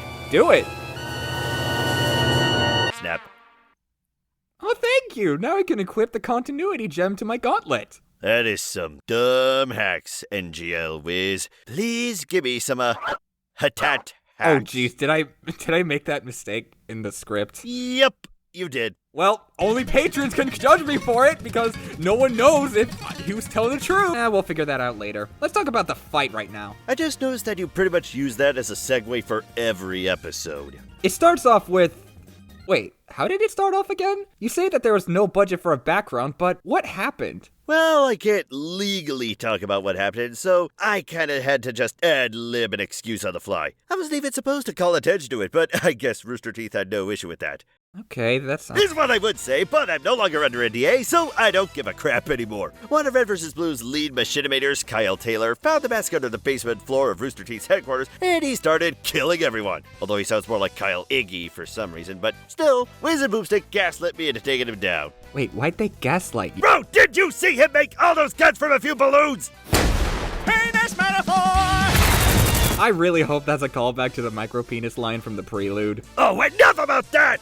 I gotta give the Headbone credit, though. He does know how to use his tube force. Oh yeah, things like the Drago face and stretchy punch fake out, and later moments like when he's chewing the bullets like gum and spitting them out. In tandem with the music, might I add. You seem oddly enthusiastic for an episode where you die. If you could stop mentioning that, I will give your viewers their bragging rights. Why would you take them? Then we get to the part where I use the continuity gem and undo all of the damage of previous Death Battle episodes. Well, Link vs. Cloud does reference that exact shot. Can you stop skipping ahead of the script? It makes sense to reference it here! Wait, hang on. How come Gaara vs. Topps is unfinished? That's because Avatar: The Last Airbender is a favorite show of mine. How interesting.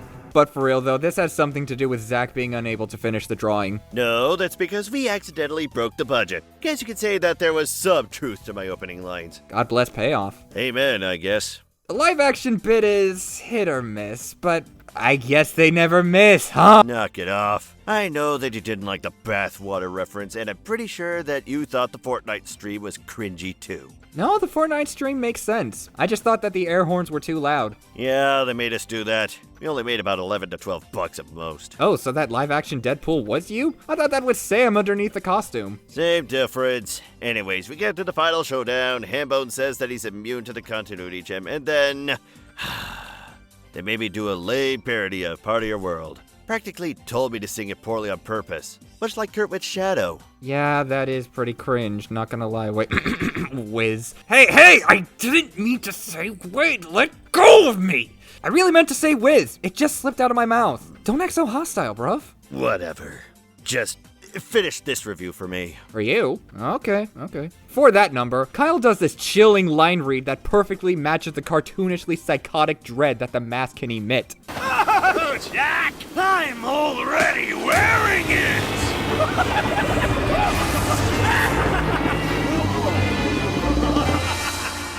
Seriously, this is unironically one of my favorite line reads in the entire show. Possibly even my favorite of this season. And then this is the part where the animation becomes very one-sided. The track takes more inspiration from the Mask movie soundtrack than the rest of the track, with even more musical sync. Then he slices up Deadpool, who just accepts his death. And then he pulls out a bomb called the Fat Lady, and then the fight ends with a beach setting. It works. I like how the conclusion has Wiz and Boomstick sad about Deadpool's death. That was an act. Or, more accurately, I made him act that way.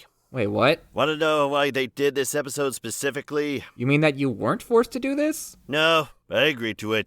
In fact, I was the one who picked the mask as my opponent. To surprise its viewers? I mean, that has been a running theme of the season, so that does make sense. I don't think that anyone should be surprised when I literally said that I'd be returning this season. Oh, you were serious. Is there something I should know? Well, Johnny, I guess it's time I talked about this. When I was first invited onto Death Battle, they told me that I wasn't just gonna be on the show, but I was the only character officially invited. That definitely sounds like I'm breaking many different canons at once, and you'd be right. But I've been keeping up with the show for years, impressed with their winning streak, at least until Stevie buggered it up. Enjoying the other fights, with a few exceptions, and even getting to know Wiz and Boomstick personally. Then they invited me again, but they never told me that I would be fighting a pony. As you can tell, she and I are still on good terms, but the fact that they wanted me to kill her for entertainment felt wrong. Doesn't help that MLP episodes at the time were exclusively joke episodes, and I had to kill someone like that on my birthday. After that, and an undesirable cameo in Thanos vs. Darkseid, where I was forced to act way out of character, I wanted to leave Death Battle entirely. Although I did come back as the tip guy in Macho Man vs. Kool Aid Man, but bear with me. They convinced me into being part of one more Death Battle. They were under the impression that I was going to fight someone like Jintoki, Travis Touchdown, or even Dante, someone that I could put on another show with. But I had to teach them a thing or two. So I told them that it should be the mask. Not just any mask, but the mask. The mask of what they think about me. And they still tried to spin it in a narrative where they wanted to kill me. All I did was tell them I wanted to be done with the show. I know that you gotta write a reason as to why a character is being removed from the show, but they wanted to do it in the most disrespectful way possible. They didn't just want me gone, they wanted to humiliate me. When I saw the mask's face turn into mine, I was told to act like I was hypnotized into doing a musical number while trying to do the handsome Squidward meme. But you know what? I just couldn't do it. I did the crappy song number as badly as they wanted, but after that, I gave up. I could have at least tried my carbonadium source to get the mask off, like that one black box suggests, but I just didn't want to. It's one thing to pretend that they made a hate piece on a character you like, but Death Battle wrote this episode to get me to shut up. Forever. You don't have to take my word for it if you don't want to. But just know that that's why I just accepted my death at the end. To make them feel bad for me. They were originally just going to be relieved that I was gone, but I wanted them to miss me out of spite.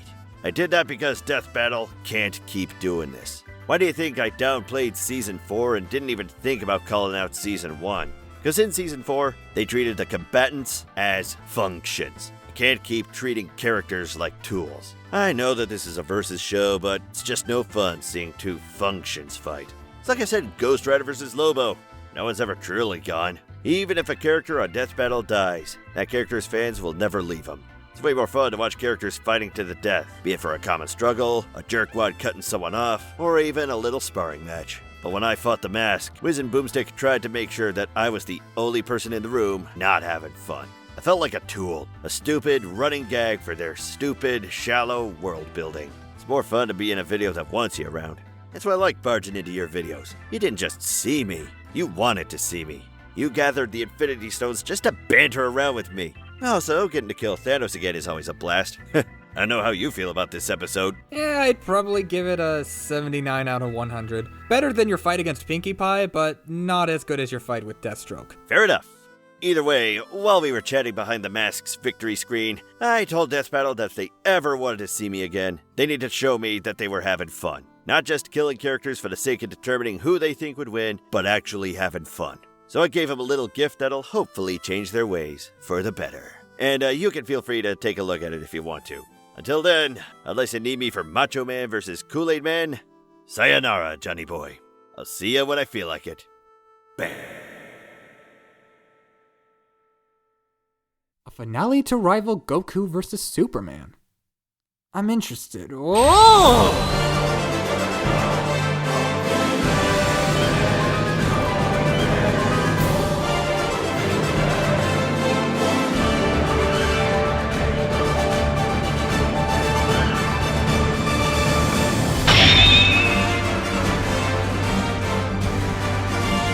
Correct me if I'm wrong, but before this episode's announcement, this matchup was not on anyone's mind for a while. I'm pretty sure All Might was heavily requested for the show, but I don't remember who his most popular opponent was. But either way, Death Battle just said, hey, let's bring this heavily requested character and make him fight one of his less popular matchups because this is the best All Might matchup actually. And what do you know, this became everyone's favorite for both. Mine included, even though I don't know the characters or the series very well. Going into the analysis, All Might gets 2 clips cut out due to copyright, yet there are 2 clips that are played for a longer duration, yet didn't cause a copyright.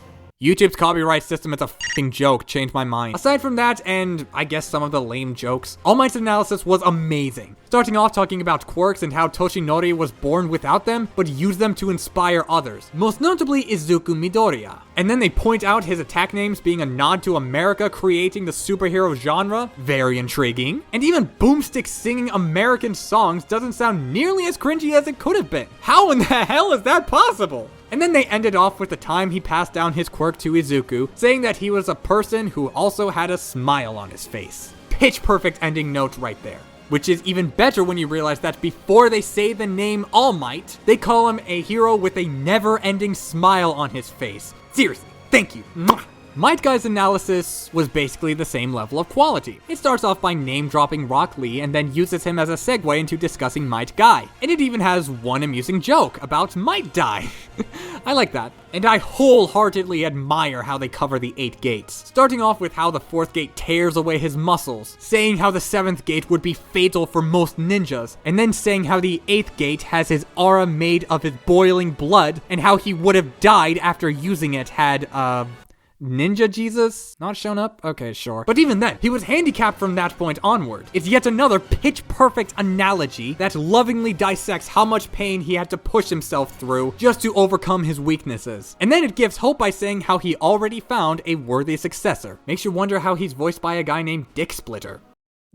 Ben says that his VA was not Might Guy's official voice actor, and he chose to remain anonymous for personal reasons, but given his inflections, he's probably voiced by Xander Mobus. But Kaiji Tang's All Might gives me life. Even if it's not quite as deep as I think it would be, I don't care. I like how it starts off as an arm wrestling contest, and then they decide to go for a sparring match, and alright, the frame rate does look choppy at times, but I found it more charming than bad. I mean, with how energetic these two are, as well as how the beginning has Might Guy doing hard cuts into different poses, it feels in character for him to have hard cuts in these types of movements. Not all of them. There is All Might lifting the whole 60-ton tree off the ground and throwing it, which doesn't look too great. It looks like he barely moved, let alone threw it. But as you can see, all of this episode's problems are easy to ignore for one reason. This fight is non-stop excitement incarnate. These two delightful characters basically do nothing but complement each other the entire time and use so much of their abilities in creative ways. Like a projectile standing here moment! You also have Torian's patented slow motion shots return once again, with a special highlight to Might Guy's breakdance kick. And later on, we get to see Guy's 8 gates coming into play. Oh, hi, Dracula. Then you have All Might catching the daytime tiger in his hands, and it's such a cool moment. I don't care if it's technically inaccurate. If it bothers you, go back to Reddit and cry about it or something. Then All Might impales Might Guy with his strongest attack, and the music cuts off immediately after the explosion, with the only sounds being Might Guy coughing blood, with a reverbing echo, and then opening the 8th gate. Never give up. 8th gate of death. Open. This gives me chills every time. Even the impact of the dragon coming out is really good, especially with how well made it is. And apparently both the dragon and Night Guy models are custom made, unless the Night Guy transformation is just a texture, but either way, these look nice. And it all leads into a good death. Yes, I said it's good, just not really good. I agree with the idea of it being a simple kick, being more in line with All Might not wanting to go too far with the kill. And I can even forgive the weak-looking explosion with that in mind. But given that All Might's United State of Smash literally impaled him, and you can still see the hole even after his transformation, All Might barely looks like he died. It looks as if he's just T-posing on the ground. I still like this ending otherwise. Even if it did confuse people as to how Might Guy won, they address it in the conclusion, and they do a sufficient job of it. And going into the conclusion, shout out to giving All Might peak performance. It's very in-depth, and even though they took a little too long to justify Night Guy scaling to base form Naruto, given that they already said he was comparable in his analysis, that's a minor thing, and it never once changes my thoughts on the episode. Oh, and by the way, just so you know, Mighty, despite the boring name, is easily one of the best tracks that Brandon and Therewolf have ever worked on, individually. So I don't think it should surprise anyone when I say that Mighty is my favorite track of the season, hands down. Everyone knew that the first collab between both Therewolf and Brandon Yates would be a huge deal. So for the debut of this long-awaited collab, they nailed it so well it's sticking out on the other side of the planet. It has the signature Therewolf feel to it, but you also have trumpets always backing up even during the vocals, ensuring that it doesn't matter time or place. There will always be something cheering you on. Oh, and I'm just gonna say it, this is the best that Brandon's vocals have ever sounded. Don't at me.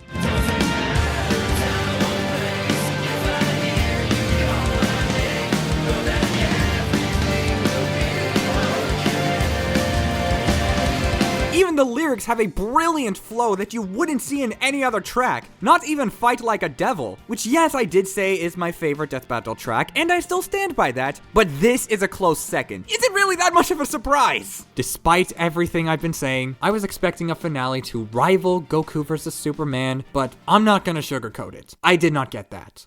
I got a finale that surpassed it. That's right, braggers. Goku vs. Superman has officially been dethroned as the best finale of the series. It's still a more important episode. I mean, it's literally Death Battle's magnum opus. But this episode tried to go beyond and succeeded. I've even seen people outright say it's the best season finale in Death Battle history, and it's not too hard to see why. It takes a matchup that you wouldn't immediately think to be finale worthy, but goes the extra mile of giving us brilliantly written analyses and one of the most adrenaline pumping fights in the show, let alone the season. 96 out of 100. Good fight. Good season. Let's do it again.